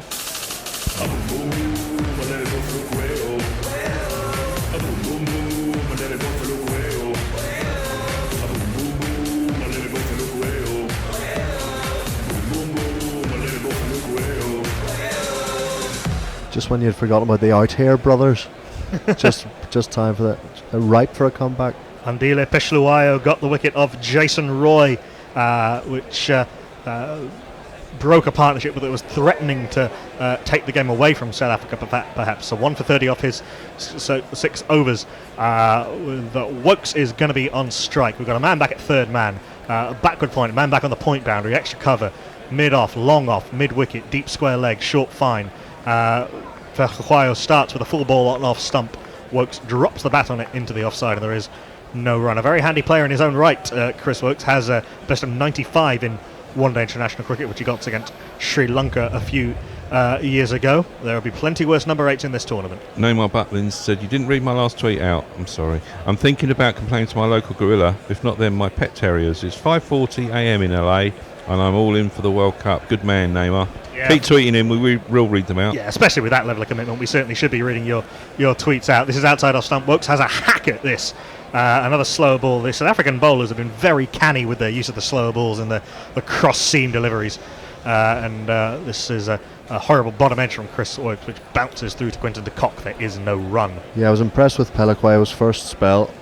20 dots he bowled in those 6 overs. And just nagging accuracy with little changes of pace. He's got 1 for 30. In comes Peshluayo outside off stump. This one cuts into Chris Wokes, and he's off the mark with a nice steer through backward point. The man comes round from the backward point boundary to field. They come through for the single, bringing Stokes back on strike as Rossi van der Dussen on the deep point boundary doing the facile bit of fielding. And he got the big wicket of Jason Roy, who I pointed out as my danger man for the tournament, and he caused him to slap one up in the air, caught by mid-off. Mog being a bit. This English performance is not filling me with confidence for their future chances. Can't blast the hell out of the ball at every match, can you? No, being sent in at 10:30 on, even if it isn't an oval green top. First game of the World Cup. There's always going to be a few nerves, and there's still plenty of time for more runs to be added. Fetlaquire goes round the wicket to Ben Stokes. The ball's very full on leg stump. It would have been a wide by a mile if Stokes had left it. He didn't leave it. Tried to nudge it round the corner, but Crinton de Kock doing really good work, running and diving across to his right to keep them to a single. And then a bit of yes, no, sorry running between Woakes and Stokes as they decided whether they wanted the second. Stokes went, then stopped, then Woakes went, then stopped. Luckily, the throw was way off target, so it didn't really matter. But in the end, a one with a bit of an asterisk. Yeah, but I've got to blame Woakes there. He didn't run the first one hard. He just he saw it dribble behind square in the offside and assumed it was only one, and Stokes wanted to turn it into two. Woakes is on strike, pulls this in at the body, and another single only down to Dwayne Pretorius on the long leg boundary. It's been a little bit of time since the last boundary that England hit. The last boundary that England hit was off the fourth ball of the 40th over. So 4.1 overs since the last boundary. In the last 10 overs, that's almost unheard of for England in recent times. Yeah. Don't forget the basics, lads. Run the first one quickly. I think South Africa sort of controlling the mental battle here. Fetlaquire with the back of the hand slow ball this time. Full outside off stump and nudged by Ben Stokes. This time they do run the first one quickly. Ben Stokes, very, very good running between the wickets, turning what might have been one into a very easy two, but only 5 off Fetlaquire's 7th over, the 45th of the innings. England 265 for 6 with 5 overs left. Nitin Bajaj says this pitch doesn't look like your typical English 350 plus wicket. Not coming on, taking pace off, looks like it's working. And Hawkster says Broad said that no one in history could replace anyone in this current England lineup. Suggest anyone? For England? Botham, Lamb, Moxon? Grace. Pilch. I think that's a bit much, Broady. Min. Has anyone heard the new podcast with him and Stephen Fry yet? Nah. Not yet. Speaking of podcasts, we on Guerrilla Cricket will be doing our very own World Cup review podcast, the World Cup Extra. The first edition will be going out next Thursday, and then every week during the tournament on Podbean, on Acast, on Spotify, hopefully on iTunes when they get our when we get through the review progress, and we'll be delighted to have your ears for that. With 5 overs left of the innings, this man has 3 overs left to bowl. It's South Africa's premier pace bowler. No surprise there. Let's watch him bowl one first. He's in round over the wicket to Chris Woakes, who drives aerially through a gap in the cover region, fielded out there on the cover boundary by Pretorius. Single to Chris Woakes off the bowling of. What's his name? He's a high roller, rock and roller, scariest, deadliest, killing this bowler. He can sink your oats like the Spanish Armada. No one faster, no one harder. What's his name? What's his name? Tell me, what's his name? KG. Pretty even boundaries when bowling from the pavilion end. The leg side to the left-hander when bowling from the pavilion end, which is the end that Kagiso Rabada is bowling from, is a little bit shorter, and so everyone is back on the leg side. This is full outside off stump, which is driven by Ben Stokes. That's about the 4th full toss that England haven't taken advantage of. Drilled back into the shins of Kagiso Rabada and then rebounds into the offside. They come through for the single. Attempted slow ball that Rabada got a little bit wrong, but Stokes done in the flight. Evil Scooters asked, haven't South Africa got a horrifically poor record chasing 270 plus at World Cups? Yeah, but the ODI game has moved on since a lot of those records were set. But yes, a lot has been made of South Africa's more spectacular tournament exits, but there's a long way to go in this game yet. Rabada in outside off stumps. Woakes has a flash at this, goes up, goes over, goes for 4. Cool. 1 2 ka 4 4 2 ka 1. My name is Lakhan. My name is Good placement by Wokes. He knew there was no one there. Knew all he had to do was get it up and over the men at backward point and short third man, and he did so in no uncertain terms. That is the shorter boundary out there as well, and it wasn't that far away from a 6 in the end. Nick Martin says, can you say hello to my mate Jack Barnard? Reasonably new listener who's enjoying the talk of fast bowlers' arses. Welcome, Jack, and hello. Hello, Jack. Howdy, Jack. I thought of another one. Graham Dilly, he had a lovely big arse. Deep points gone back, but there's 4 men back on the leg side boundary. Rabada in, outside off stump. Wokes thrashes this into the offside, straight out there to Dwayne Pretorius. A little bit of a juggle, but no harm done. There was always going to be a single, and the single was taken. There must be some 70s West Indians that had great fast bowling arses, didn't there? Croft, he used his to run into the umpire. Croft was a big man. Knocked it up. Well, he just with his shoulder, with a bit of arse behind it. Our very own Dr. Scott says, I've listened to the Broad and Fry podcast and really enjoyed it. Better than Anderson's ones, but not as good as the Gorilla Cricket one, I don't doubt. How could it be? Short ball from Rabada down the leg side. Stokes has a hook. Surely that's going to be given a wide. I'm amazed that that's not been given a wide. Eventually, Bruce Oxenford does spread the arms. He got his fingers stuck in the holes in his guard.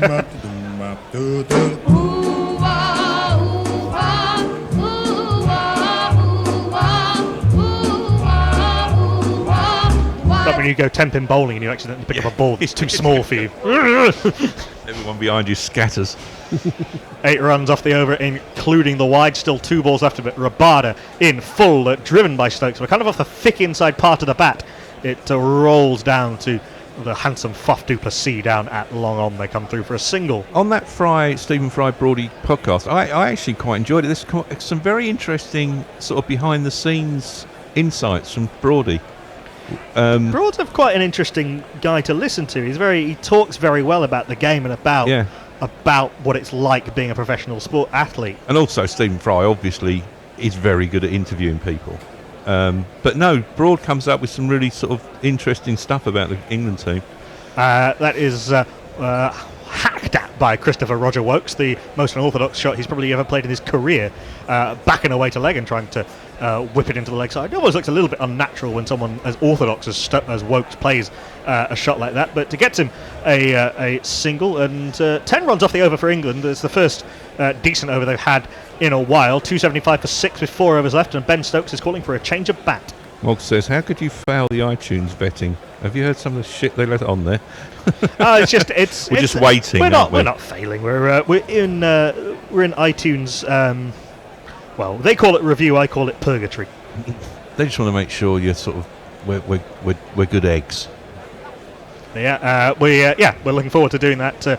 That podcast will be recorded at the end of the games, 10-15 minutes, reviewing the week's action, previewing the next week's action. So that'll be you can get that before anyone else if you sign up to Patreon and as a $10 a month or more donor.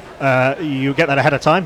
Go to patreon.com/Gorilla Cricket and sign yourselves up and get our weekly review podcast before anyone else. Nitin Bajaj says, we also enjoy arse-fast bowlers like Merv Hughes. I appreciated that middle name shout out you gave to Wokes there, Knuckle. Do you know this man's middle name, this bowler? Lucky. Well, yes, indeed. Dile Lucky Pechlaquayo. Wow. Is in and gets that one stuck in his hand rather and sprays it a mile wide of the cut strip in fact, and Kumar Dhanamasena gives the easiest wide he'll ever have to give. Talking about getting your fingers stuck in the bowling ball, that was stuck, wasn't it? I'm surprised it doesn't happen more often, actually. It happens a lot with spinners when they're trying to just put a little bit more on it. But bowlers at this level tend not to suffer from such issues. Fantastic bit of fielding by Hashim Amla, which is not something you say every day. Full outside off stump, in fact a full toss. Wokes tried to slice it past backward point, and had Hashim Amla not intervened with a full length dive at backward point, he may well have got 4, but the intervention of the mighty Hash keeps Wokes to a single. He moves to 10. Ben Stokes on 77 off 70 is on strike now. He's doing a bit of a Mesut Ozil today. I didn't realise he was playing. They do tend to try and hide him and Tahir in the field. Hashim Amla, a good slip fielder, but has never been the quickest in the field. Peflaquire going round the wicket and losing his radar again spraying this one horribly down the leg side, and another chest workout for Kumar Dharmasena. Neymar Butlins is our ambassador in Los Angeles. I spread the word everywhere I go. My American wife now knows cricket is not an insect. That's phase 1. Fifth, mate, you're bowling fifth, mate, disgusting. Fifth, mate, you're bowling fifth. I don't like it. Absolutely. This is a short ball down the leg side, which doesn't really get up, and Ben Stokes trying to hoik this into the stand. Gets a thick bottom edge, and it rolls down to Lungi Ngidi down there on the long leg boundary. They come through for a single. So 4 runs off the 2 legitimate balls, as 'twere, of this 8th over from Andile Pehlequayo, the 47th of the innings. I mean, perhaps it's the occasion. You know, we've such a big match. We're looking forward to it for months and months. But what has been a relatively routine sort of run a ball one-day innings has been fascinating, I've found. Another attempted slower ball, another attempted wide Yorker, another wide.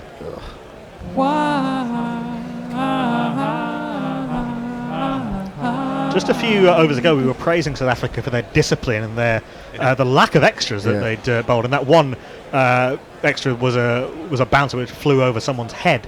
But that was an attempted knuckleball from Andile Pehlequayo, and just got it horribly wrong.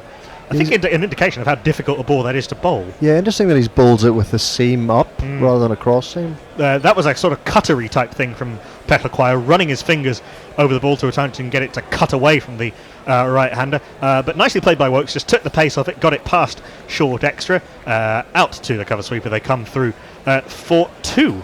And I think great running from Stokes again. I think he really immediately recognised the potential for 2, knowing that he was coming back to a danger end. And he's run really hard. It's been a really hard-working innings from Stokes. Hasn't been particularly fluent, but he's, he'll be deserving of an ice bath when he comes in, because he's really, and I think a measure of his improvement as a one-day cricketer. He hasn't got stuck at any point in this innings like he did in the Champions Trophy semi-final. Yeah, he gets accused of that, doesn't he? He gets not being able to rotate strike, but I think he's really used every ounce of energy out there. Yeah, he's propelled this somewhat stuttering lower middle order of England.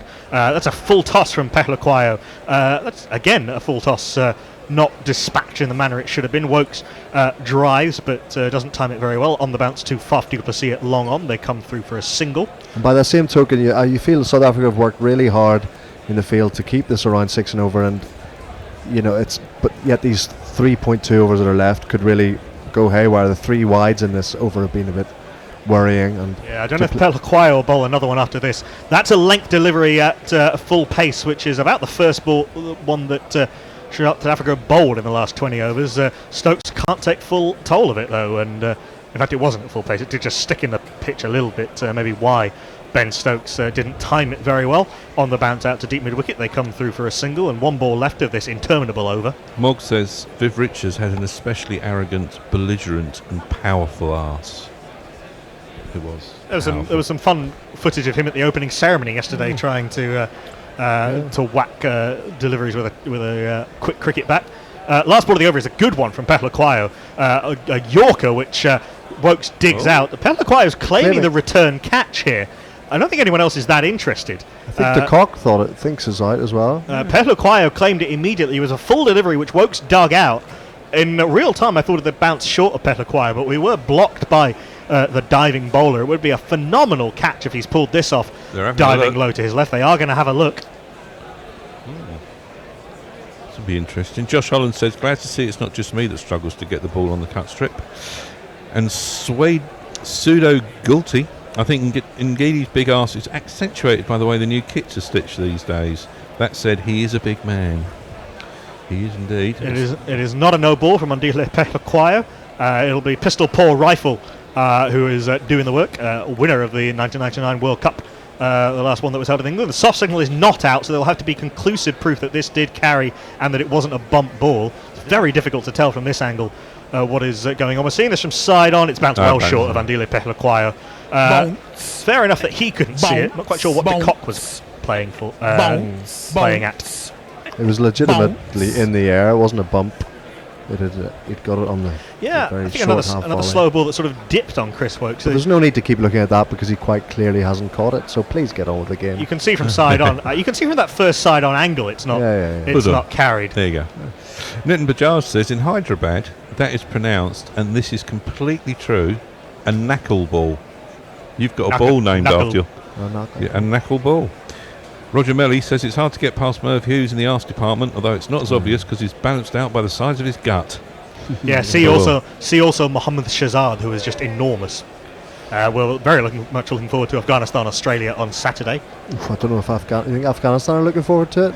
Oh yeah, I saw them on Monday and they looked well short of class. I know it's people's sexy pick for this tournament, but England absolutely were a class apart. Afghanistan, as much as we can read anything into the warm-up games, they did do well against Pakistan. I think their spinners will be looking forward to bowling at Australia, who do have a historical weakness in that regard. But anyway, the end result of all that was it's a dot ball to end the 47th over, 284 for 6, and Kagiso Rabada will steam in for his penultimate over, bowling over the wicket to the left-handed Ben Stokes. It's a good Yorker which poleaxes Ben Stokes, has him his legs going from under him, ends up flat on his face as he I think leg by sort of nutmegs himself through off his own instep as it rolls down to long leg. I don't think that there's any percentage at all in reviewing this. It was outside leg stump, but that has hurt Ben Stokes considerably, and taking a ball from Kagiso Rabada on the inside of the ankles got to hurt. Old Fart at Play says David Warner is a complete arse. I was waiting have for they something reviewed along this? Oh, they may have done because they had with a few overs left. You never know, it might have just got him full enough that it was in front of leg stump. It's pitched outside leg and hit him outside leg. Oh, it's got him on the sort of above the ankle. So Yeah, it's hit him on the bit of the back of the leg that's not protected by the pad. No wonder he went down and went down hard. Don't really know why we of course have to look at the ultra edge first. That is the way the DRS and LVW laws are laid out. He hasn't hit it. A little bit early on it again. Although he hasn't hit it, for Pete's sake. Played over the top of it, and it's pitched outside leg and hit him outside leg. Stokes won't mind them taking their time because I think he's quite wouldn't mind a little drink or something and just a chance to shake it off, get a bit of spray on it maybe. So the upshot of that is that it's a leg bye, and England moved to 285 for 6. Nick Martin says, I have a shot named after me. Really? What? Oh, Nick. Yeah. I was thinking the martini's not a shot. Dan Joslin, podcast subscribed because what my life needed was another podcast. Yes, it does. Yes, it does. Kagiso Rabada bowling, banging it in back of a length, bowling at close to full pace. He's not really slipped himself today, Kagiso Rabada, just warming to his task. He's also coming off an injury. Chris Woakes backed away way outside leg stump. Rabada followed him, bowled a good short ball in at the body. Flies through to Quinton de Kock, and there is no run. And Quinton de Kock looks like he's about to start crying just because he's Quinton de Kock. It's just his face. It's just his face. It's very, very unfortunate look for a fabulous cricketer. In comes Kagiso Rabada with that glorious rhythmical run-up. Bowls a slower ball which Woakes manufactures into the leg side, but only manufactures into the hands of Faf du Plessis. He's taken 3 catches today. The first one was easy, the second one was brilliant, the third one that he's just taken was very, very simple, straight down his throat. Chris Woakes gone for 13 off 14.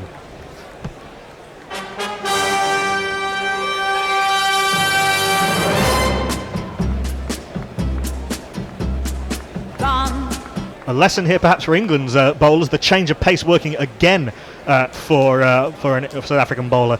Chris Woakes gone for 13 off 14 with one boundary in that time. England 285 for 7. Jay Grover says, Spat T, a mate of mine who I've been badgering to get into cricket for a while, the du Plessis disrobed photo shoot was the deal breaker, just sent me a PM saying I think Viv Richards could be a power bottom and a power top at the same time.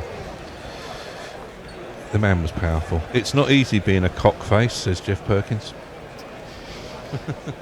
I thought... What is that apropos of? Quinton de Kock's face. Aha. A cockface. You know. As we look at adverts of 4 golfers walking towards us, looking not menacing at all. Do you think that'll put Archer up? I know it's listed at 10, but we haven't... They've eschewed the clean ball striking of Jofra Archer. They've eschewed the canny placement of Adil Rashid, and have gone for the big blacksmithy biffing of this man.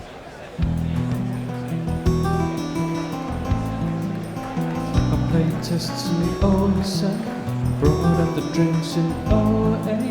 We won the championship in 09, and then again in 2010. The children of men been dropped to the seconds. I stayed there in 2012, moved to the Yorkshire in 13, and then in 14 I'm back in the test team. The children say,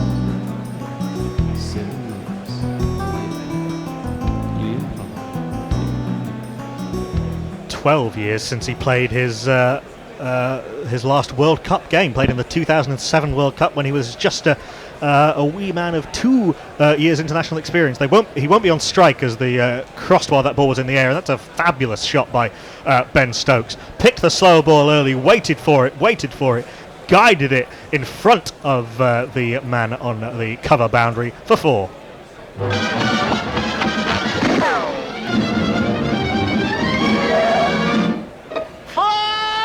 Perfectly placed to the right hand of extra cover and out of the reach of the man coming around from deep point. Ben Stokes has played a couple of improvised shots to the offside that have been really, really good to watch. Lyndon Bajaj said England in danger of not getting to 300 here. 289 for 7 with 14 balls left. I think they should get there. That's banged in back of a length by Rabada. Another slow ball pulled by Ben Stokes out to the deep mid wicket. And they come through for a single, bringing Plunkett onto strike. Man, this Rabada kid is something else. Don't tire of watching him bowl. Oh, ye gods, yes, one of the great sights. Alan Donald can't run hashtag 99. In our minds before the game, England would have been on 500 for 3 in the 48th. Well, yeah. Well, I for one will listen to the podcast, says Mog, even if I have to skip the first 20 seconds or so. He did the theme too, and it's 20 seconds long. Last ball of the 9th over of Kagiso Rabada's spell. The 48th of the innings is powerfully hit by Liam Plunkett, flexing those hunky muscles of his, whipping it backward square for 4.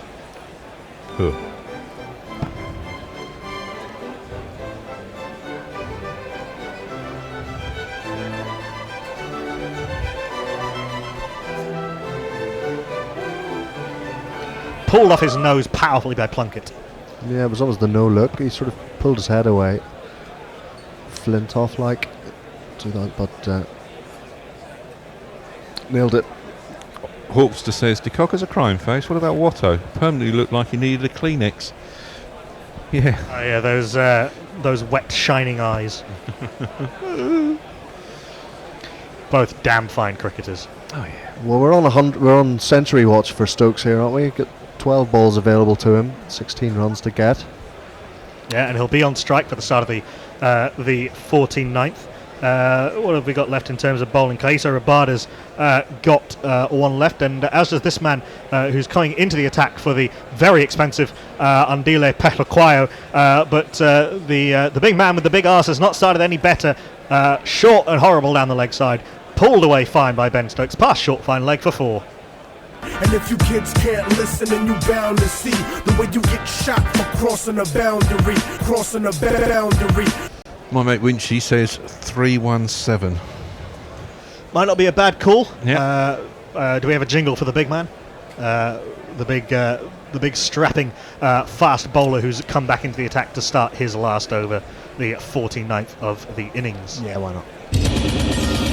Domination.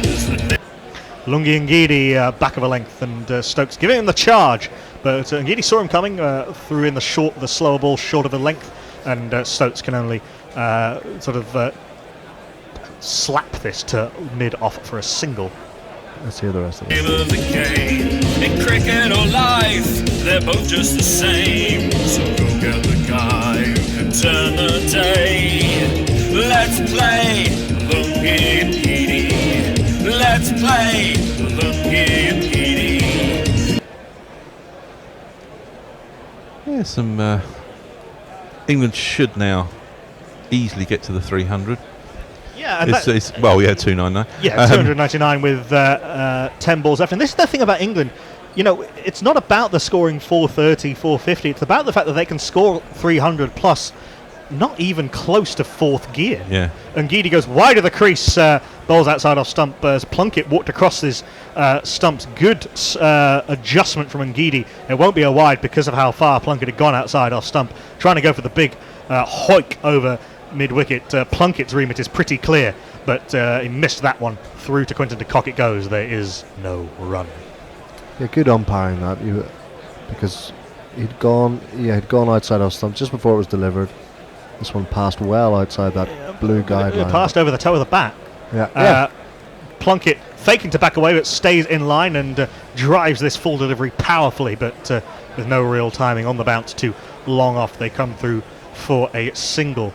It's good planning, I think, from England. A good, clear planning in the last few overs. They send Plunkett out to just try and hit every ball as hard as he possibly can. And that is England 300. 300 for 7, still with 8 balls left of the innings. Ben Stokes 11 short of 100. Yeah, just the third team we learnt that to score 305 straight ODIs. Yeah, it would be Ben Stokes' 4th ODI 100 if he gets there. Okay. In comes Lungi Ngidi. Stokes backs away to leg, and Ngidi follows him with a slower ball, which does Stokes in the flight. I've never seen so many players beaten in the flight by fast bowlers as in this innings.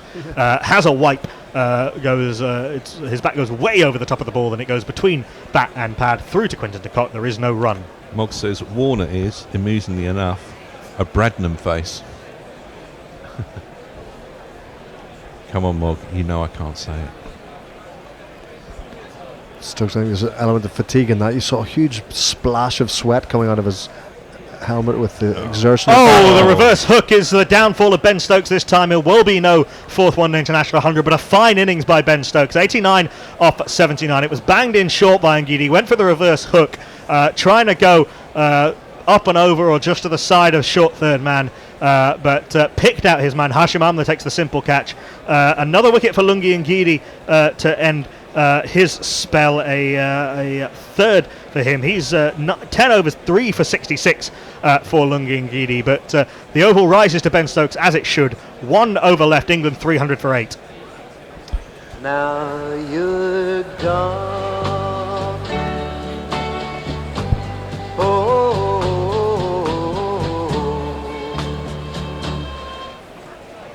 Yep, credit to Stokes, mate. Not the prettiest 89 he'll make, but when you top score and you're centered at number 5, what more can you do? Yeah, well, shows the measure of him as a cricketer. We'll see the other sides to his game in the second innings, but yeah, and he's scored at 7 and over. Yeah, he's just a tick over anyone else in this game, and yeah, he just dug deep. I think it was a gritty knock. You get people get sort of used to thinking, now England are going to sort of blast all the way to sort of 400 in every game, don't you? I think it's not going to happen. Yeah, I mean that's the aura that they've built. Yeah, given the choice, talking of auras, given the choice between guile and clean striking, they've gone for the loose limb Bajan. He'll be at the non-striker's end. Rabada starting the last over is a shorter, slower ball, which Plunkett hooks around the corner to long leg. It'll just be a single, and this will bring the most talked about man in England onto strike. Archer, not only handsome, but also a secret agent. That's what I am. And has he batted yet for England? Good question. He came in for 1 ball against Australia, but did that even count? Let us consult the stat pack. That wasn't a sort of proper game, was it? No, this will be his first ball faced in ODI cricket. Oh. Don't get out, don't get out, don't get out, don't get out. Please. It's outside off stump, and Archer drives very pleasantly, times that one really nicely. He does swing very, very cleanly. He hits the ball powerfully with minimum apparent effort to the right hand of extra cover, way to the left of long off, and Archer hits his first ball in one-day international cricket for 4. Up yours, Aggers. the number of the day. Who could ask for more? The number of the day is 4. Lovely shot by Archer. What will he do with this one? It's a full delivery, which he goes deep in his crease to and whips into the vacant leg side. Everyone's back on the leg side boundary, and JP Duminy has a long way to come round from mid-wicket to field. They come through 4-2. Good running by Archer. Yes, quite an impressive start. He's not Yeah. hanging about. Very composed. Yeah, he's going to hang deep in his crease in case Rabada tries to slip in that quick Yorker, but he's in position for any of these slower ones. Using those IPL skills, he doesn't go deep in the crease this time. He backs away to leg. It's a short ball from Rabada following Archer. He hooks out to Duminy this time, but it reached Duminy so quickly that they were never going to be able to come through 4-2. Single to Archer. He's on 7, Plunkett on 6. 2 balls left of the innings. England 308 for 8. Jay Grover says, have I just gone mental? It were an early start, or has Knackle changed his jacket? No. No, you've gone mental. No, you've gone mental, Jay. Mental. You've gone mental.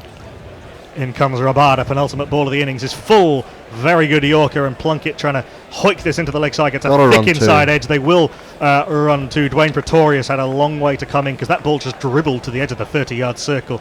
They do come through 4-2. So what is that?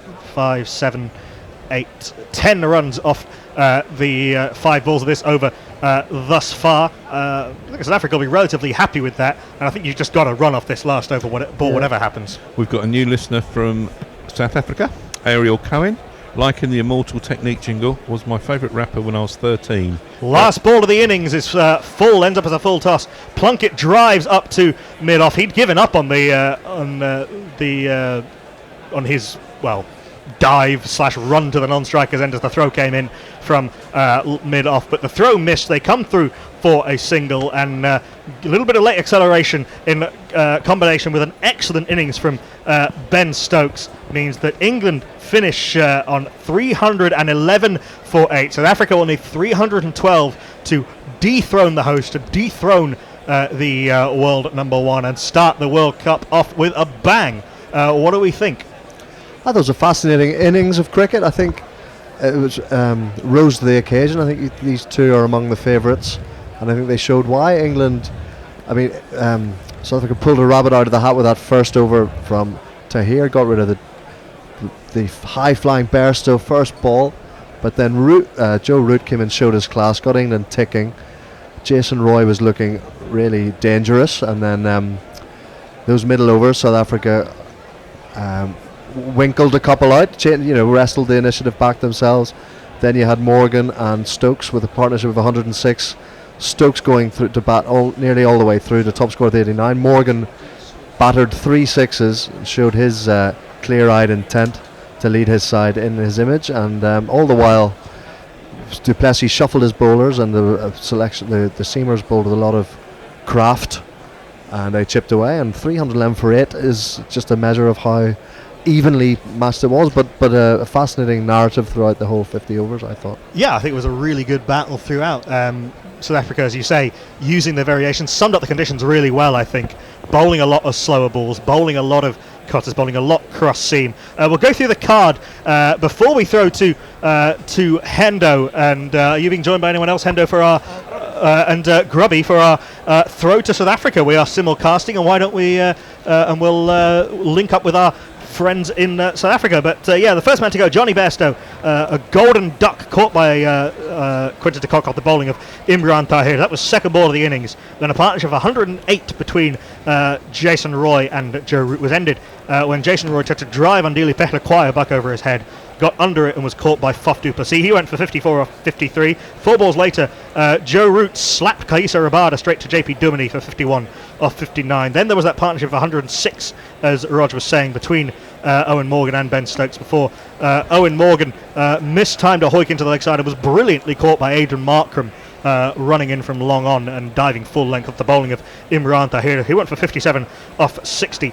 Joss Butler, done by a slower ball, trying to pull a ball from outside off stump, mistimed it and inside edged onto his leg stump, which was flattened. He went for 18 off 16, scoring over a runner ball without hitting a boundary, which is quite something. That was, and South Africa will be fairly happy with their last 10 overs. 247 for 4 after 41.1 overs, became 311 for 8. So not the acceleration that England have become known for. Moeen Ali didn't last too long, but what a catch that was from Faf du Plessis A slower ball from Ngidi, Moen trying to drag it into the leg side, and then Faf making up 15 metres to his left, diving full length and making a very difficult catch look very, very simple. Moen went for 3 off 9. Chris Wokes did decent work, but swinging for the hills at the end was caught very simply by Faf Duplessis at long on off the bowling of Kaiso Rabada, who bowled very cannily. Wokes went for 13 off 14. Ben Stokes was the last man to go with just 1 over left, but one of the innings Ben Stokes played 89 off 79 in not particularly easy conditions against some very canny bowling, scoring at 112 runs per 100 balls. He was eventually caught trying to reverse hook the last ball of Lungi Ngidi's spell. Had he got it 3 yards either side of Amla, it would have been 4, but he fell for 89 off 79, and then Liam Plunkett was 9 not out, and Jofra Archer was 7 not out. Arthur Rashid didn't bat. The bowling figures: Imran Tahir 10 overs 2 for 61, Lungi Ngidi 10 overs 3 for 63, Kaiso Rabada 10 overs 2 for 66, Dwayne Pretorius 7 overs none for 42, Adile Pehlakwayo 8 overs 1 for 44, JP Duminy 2 overs none for 14, and Aidan Markram 3 overs none for 16. And I hand you over to Nigel Henderson. Thank you very much, Knuckle. Yes, 311, the final score that England made. We're going to now try and get hold of Simon Gear. We're going to try something absolutely historic. It's going to be the first time the two gorillas have come together in simulcast and on each other's programmes at the same time. Could there be anything more exciting than that, Grubby? Do you think could there be anything more exciting than that? Can't think of anything off the top of my head. Maybe a dog in a dress. That's pretty exciting. That's very true. That's very true. Hello. Hello, Simon. Hello. How are you? We're very well. I'm going to leave you to Hendo. Have we got? Is that Simon? Yes, it is. Hello, Simon. How are you today? Yeah, very, very well, thanks, man. Well, you guys enjoy that fishing? Well, I was going to say, from your point of view, do you feel that went better than expectations? Yeah, we did actually. We were talking on air. We reckoned about 320 would have been par. Mm-hmm. And anything more than that, I think South Africa would have been in real trouble. And so, yeah, I mean, low 300s. I think we're very, very happy. Yeah, Simon, it's Grubby here. Good to speak to you. How you doing? Yeah, good, man, good. Excellent. And we were really impressed with Faf du Plessis' captaincy during that innings. Thought he used the bowlers really well, rotated the bowlers well. Obviously, the master stroke of opening the bowling with Imran Tahir, and just marshalled the troops really well. Any thoughts at your end on that? Yeah, we were. I mean, that move to open with Imran took all of the South Africans on this end by surprise. I can tell you that much. I think the criticism of South African cricket is often that they're very, very conservative. And so to open with Imran, I think they bowled him 1 over too many. I think 2 overs would have been plenty. And then to get someone like KG in, but that and the use of the slower ball by the South Africans was really, really exciting to see. But yeah, I think we were happy with Faf's captaincy. There were a couple of decisions towards the end. I know our guys on air felt that Lungi Ngidi was in a really, really good rhythm, and then to take him off just after he had got that wicket and bring him back on again, so disrupted that somewhat. And the feeling here was maybe to have tried to get a few more overs out of him earlier on. But yeah, generally, I think Faf has grown as a captain over the last year or so. As a tactical captain, I think he's always been a strong leader in the dressing room. But I thought today was a very, very good performance by the bowling unit, bowling in ways that we haven't seen the South African attack bowl before. We're used to them running in and trying to knock guys over at 150 k's an hour. And to see guys like Lungi Ngidi bowl 6 balls in an over, rolling their fingers over it, was really, really good. Our concern, of course, is that the English are better at bowling like that than we are. And so if you guys are able to use your spin attack and bowl plenty of slow balls like that, I think South Africa might still find this a really, really tall chase. Do you think in some way that it's actually worked out quite well, the fact that Dale Steyn wasn't fit to play in this game? Yeah, maybe. I mean, it's a difficult one because, of course, he is just such a class act and he's such a talisman for South Africa as well. But certainly, other than, if you take those 2 sixes that Owen Morgan hit off Lungi Ngidi off his figures, Yeah. that suddenly turns into a really, really good performance. I mean, he finished on 3 for 66. Yeah. And he bowled in way. I mean, I've never seen Lungi Ngidi bowl like this before. Rolling his fingers over the ball all the time. Would Dale have been able to bowl in the same sort of way? I suppose he would. I mean, he's an old hand who's seen everything and done everything that there is to do in fast bowling. So I think he would have fitted into this attack really, really well. But as it is, I think if we had been offered 311 this morning, I think we absolutely would have taken it. Yeah. It's interesting to hear you talking about doing things that you've never seen those players do. So Ngidi with the slower ball, and opening with Imran, for example. And I suppose it's pretty good tactic to keep those things up your sleeve until it really matters, even the World Cup itself.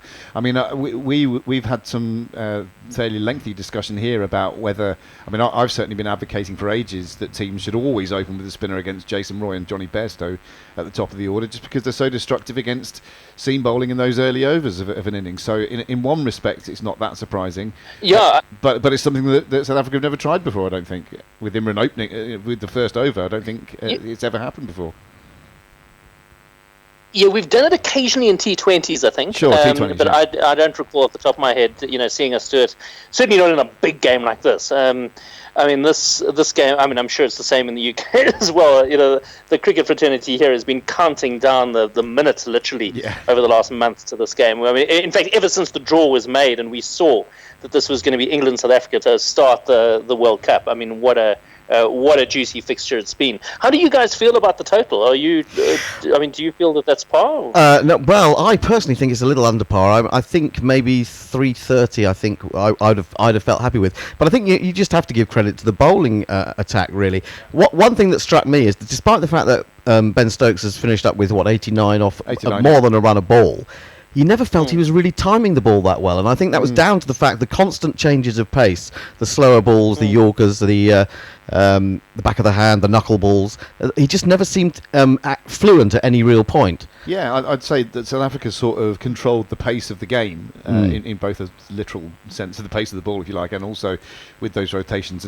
And we were speaking earlier, Simon, about one of England's great strengths over the last 3 years or so in the development towards favourites for the World Cup has been this kind of getting into a great rhythm.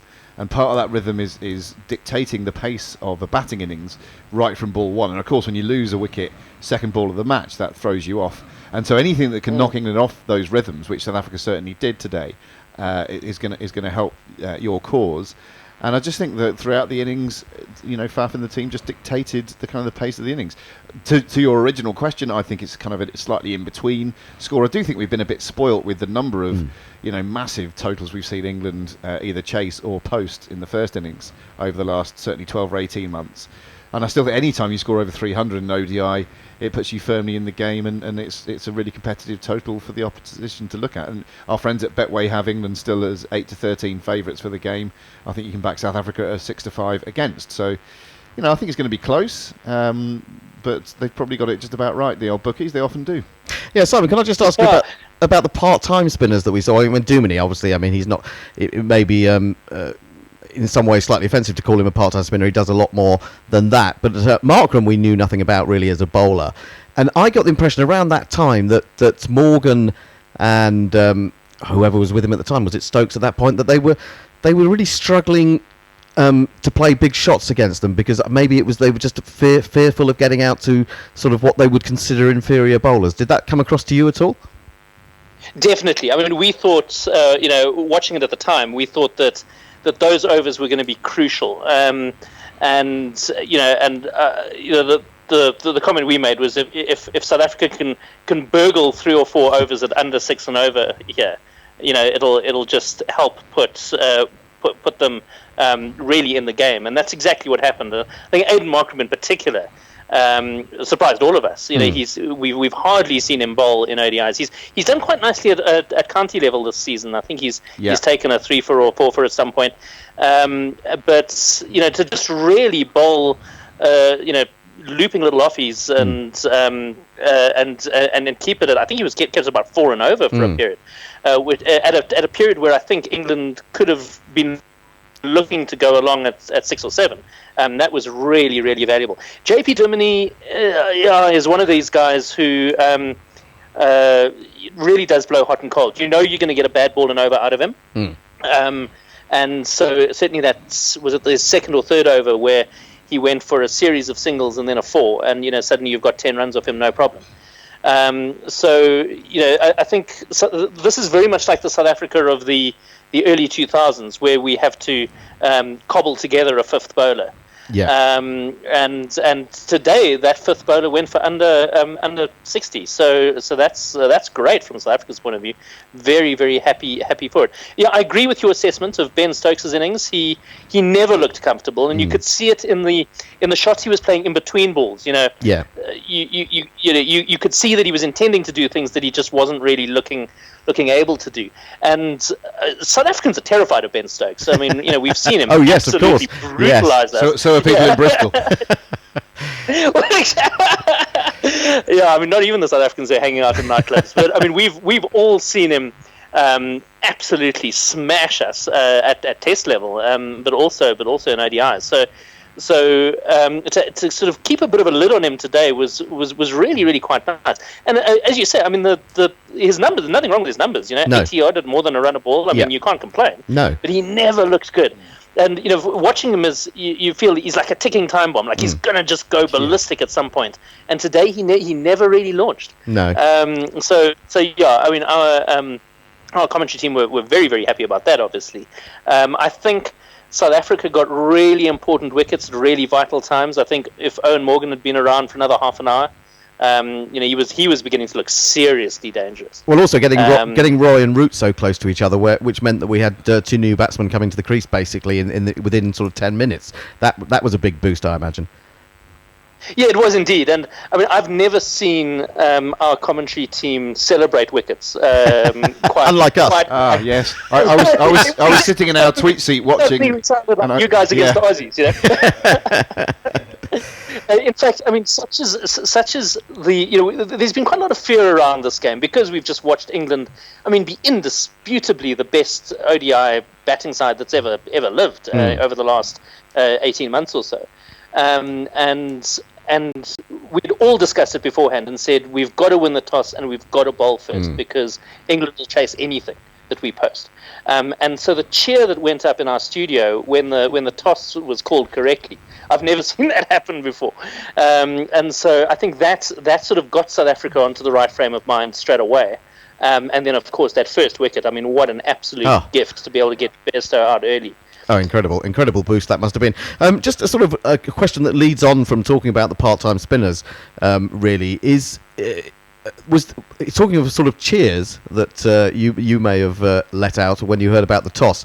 There was a sort of little bit of happiness when we found that David Miller wasn't in the team. Now, do you think that was because they wanted to get Markram in to bowl a couple of overs? Was that the plan? I mean, we think of him as such a dangerous player. Yeah, I mean, we sort of debated it back and forth, and we were really surprised. For us, Rassie van der Dussen has been the big new find in South African batting. He's been incredibly destructive at T20 level and has batted really, really. I think he's had the best ever debut 4 or 5 innings in ODIs earlier this year, admittedly against fairly weak opposition. Right. So Rassie's able to come in and fulfill that Dave Miller role. I think it was Mpor or AB this morning who said, because we then watched Aiden. And someone made the comment, oh, well, maybe this is the reason that they knew that they were going to get a couple of overs out of Aiden Markram. Right. Which then means that David Miller is basically travelling as a backup wicketkeeper. Right. Which is a huge insult to a guy who's a really, really good batsman. But I think a lot is going to depend on how guys like Andile Pekloa and Rassie van der Dussen bat today. And if they don't come off, then I think you'll find Dave Miller back in the team quite smartly. And I think against opposition where we're a little bit more confident that our quicks are going to knock over 3 or 4, you'll find Dave Miller come back in where that fifth bowler isn't quite as important. Yeah, you talk about Rassie. I noticed looking at his record last night, he's averaging at the moment 88 in one-day international cricket, which seems extraordinary. We've had periods when people like Michael Hussey have averaged enormous amounts in various forms of the game. Is he as good as that? I mean, or is it just that he's had a few not outs and, as you said, played against slightly weaker opposition? Yeah, he's been part of chases which, where we've won by sort of 7 wickets, those sort of games where, chasing, mid 200s and so on, and he's been able to come in and just marshal an innings. So it has been a combination. He has been in a very, very purple patch through the early part of this year. And didn't go to the IPL. He played our domestic T20 series and did very, very well in that as well. Although that is often just bullying children. Nothing wrong with that. Yeah, no, absolutely. So he's been around for a long time. He's in his late 20s. Yeah, no, that's so right. Yes. He's played a lot of cricket, and he's a very, very solid, very correct batsman. So he's a pleasure to watch. But he's not quite as obviously destructive as Dave Miller, or Ben Stokes or someone like that. He's a more classic accumulator. Yeah, well, actually, Grubby just mentions Lance Klusener. I was reading an article last night about the way that Lance Klusener got injured in '99 and went and worked on his range hitting, and he was the first guy to actually think about range hitting and getting bowlers to, or getting his coaches to, or the bowling machine to bowl Yorkers at him constantly, 100 balls at a time, 500 balls at a time.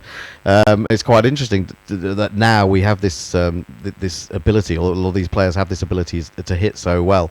I can't help thinking now, having watched England today, or watched what's gone on today, that perhaps England are going to have to bowl South Africa out to win this. I think that with someone like de Kock up top, who's been in pretty amazing form, I feel worried by him greatly, especially in those power play overs.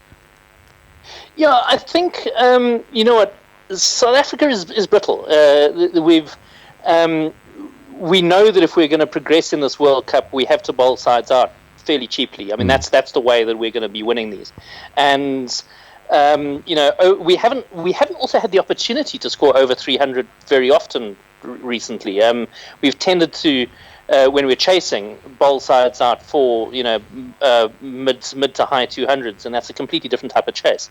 So I think, look, Quinton de Kock, when he last played international cricket back in March, was looking fantastic, and he hasn't been quite as good in the IPL, but he hasn't been awful at all. No, not at all. So he's he's obviously going to be critical.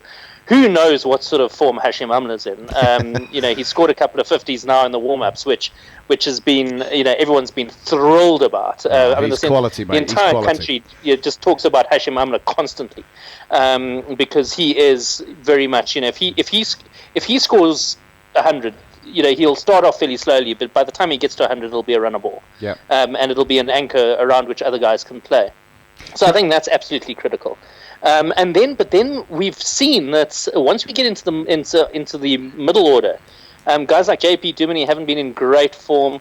You start getting into guys. I mean, Andile Pekloa is great if you need, 12 runs off an over off the last 2 or 3 overs, and right. you want some proper power hitting. He's great there, but you don't. If he's brought to the crease with 15 overs to go, then I think England's got it at a doddle. So I think a couple of wickets early doors, and I think England will be very, very much favourites to win this. Simon, can I ask you a couple of questions sort of looking forward to the rest of the tournament? I know it's very early days. Sure. But, the first question is who, if anyone, makes way for Dale Steyn when he's fit? And the second question is, can you just pick out maybe 1 or 2 players who you expect to shine, to really excel for South Africa and become global stars during the tournament?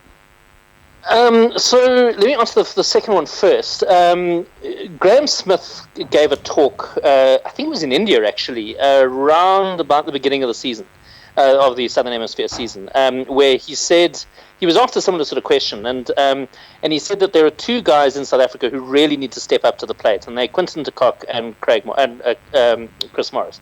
Both guys who've really, really promised a lot and not really delivered. And that was widely reported in the press, and quite clearly was read by those 2 players. And Quinton de Kock in particular was a different player in December and January from who we had seen before. He was much, much more thoughtful about his batting. He had been forced to come in, particularly in the Test series, and marshal the lower order a couple of times, and that really changed him. And he began to bat in a more thoughtful and careful way, which was great to see. Is it though? So I think, might that not just knock the edge off what is really special about De Kock if he starts thinking about it too deeply? I think, yeah, I mean, him and Herschel Gibbs together are similar in that respect. The less they think, the better characters. they are. Yeah. But he had been, he was the sort of guy who was getting in and then holing out at deep backward square leg, day in and day out. I mean, it was such a classic De Kock wicket, to get him on the boundary there. That seems to have got better. Where he's still devastating when he hits it hard, but he's not. Yeah. He's a little bit more careful about where he hits it. So I think he has the potential to finish with an average, in the sort of 80s, in the series, and of course up at the top of the order. That would be life changing for South Africa. Morris has gone the opposite way. He really hasn't quite produced. He hasn't lived that. He's a very up and down kind of a guy, and you get a match-winning performance out of him sort of once every 6 matches, which is not really enough at this level. In terms of who's going to step out, maybe Dwayne Pretorius, to then get a full battery of fast bowlers in. They won't drop Lungi or KG for him at all. I mean, they're both very much in of their own strength. So I would say probably he was never going to play all of the games anyway. Sure. Not just because of his shoulder, but just generally South Africa have used him quite sparingly lately. And he's also there. I mean, almost as a bowling coach as much as he is a 15th player. Interesting. So I would say probably we would go in.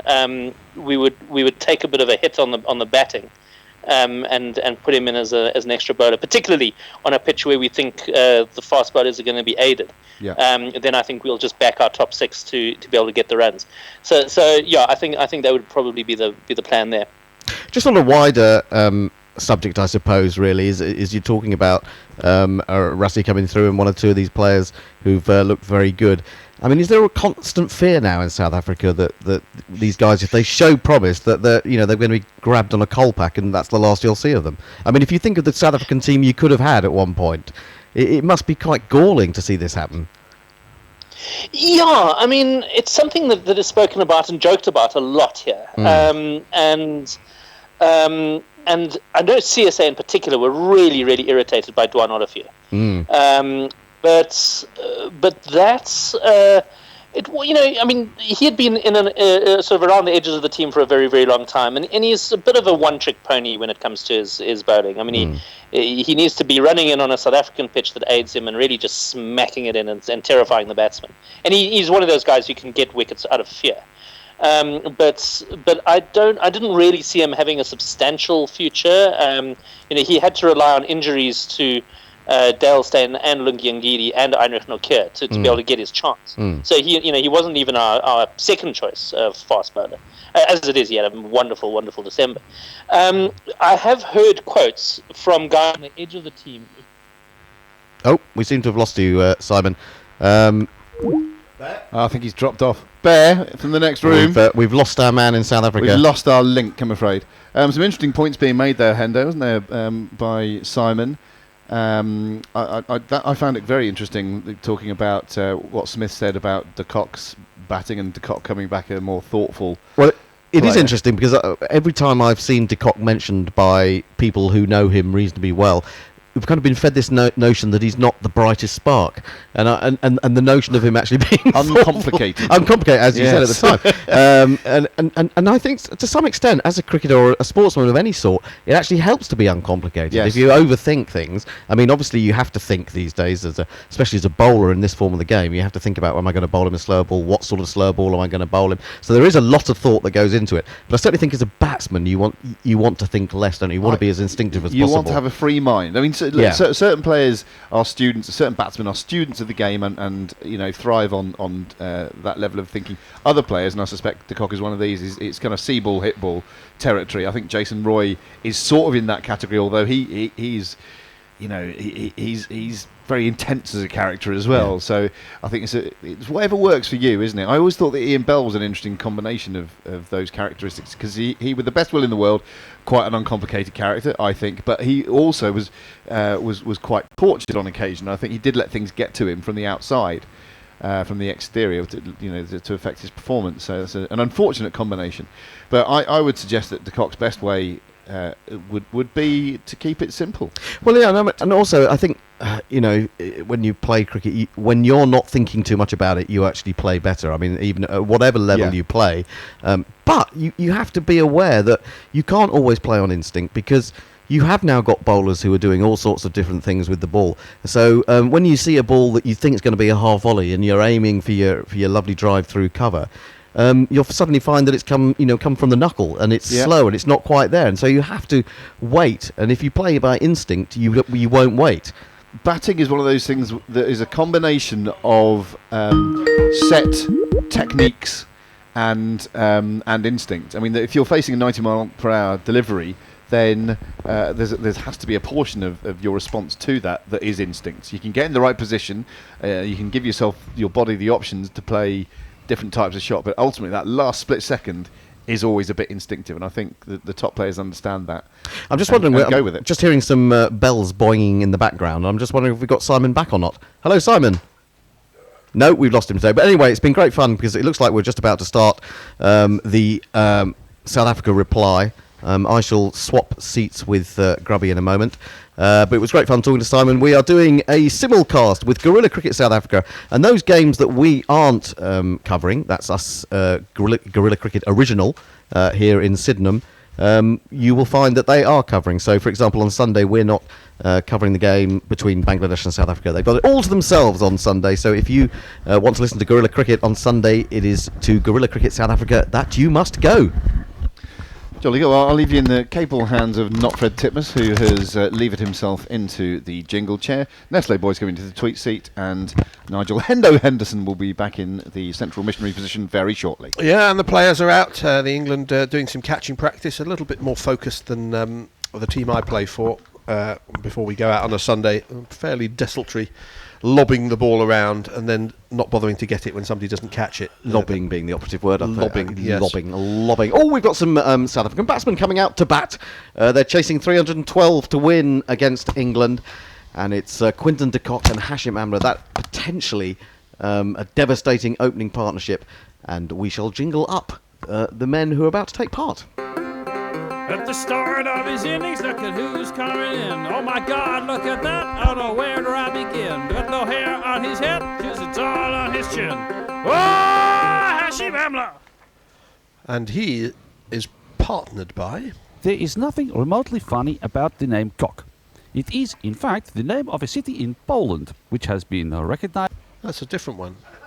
Well, I don't know, it's all right, though. I don't mind it. No, but that was But it wasn't the one you wanted. Whoever put this cart together...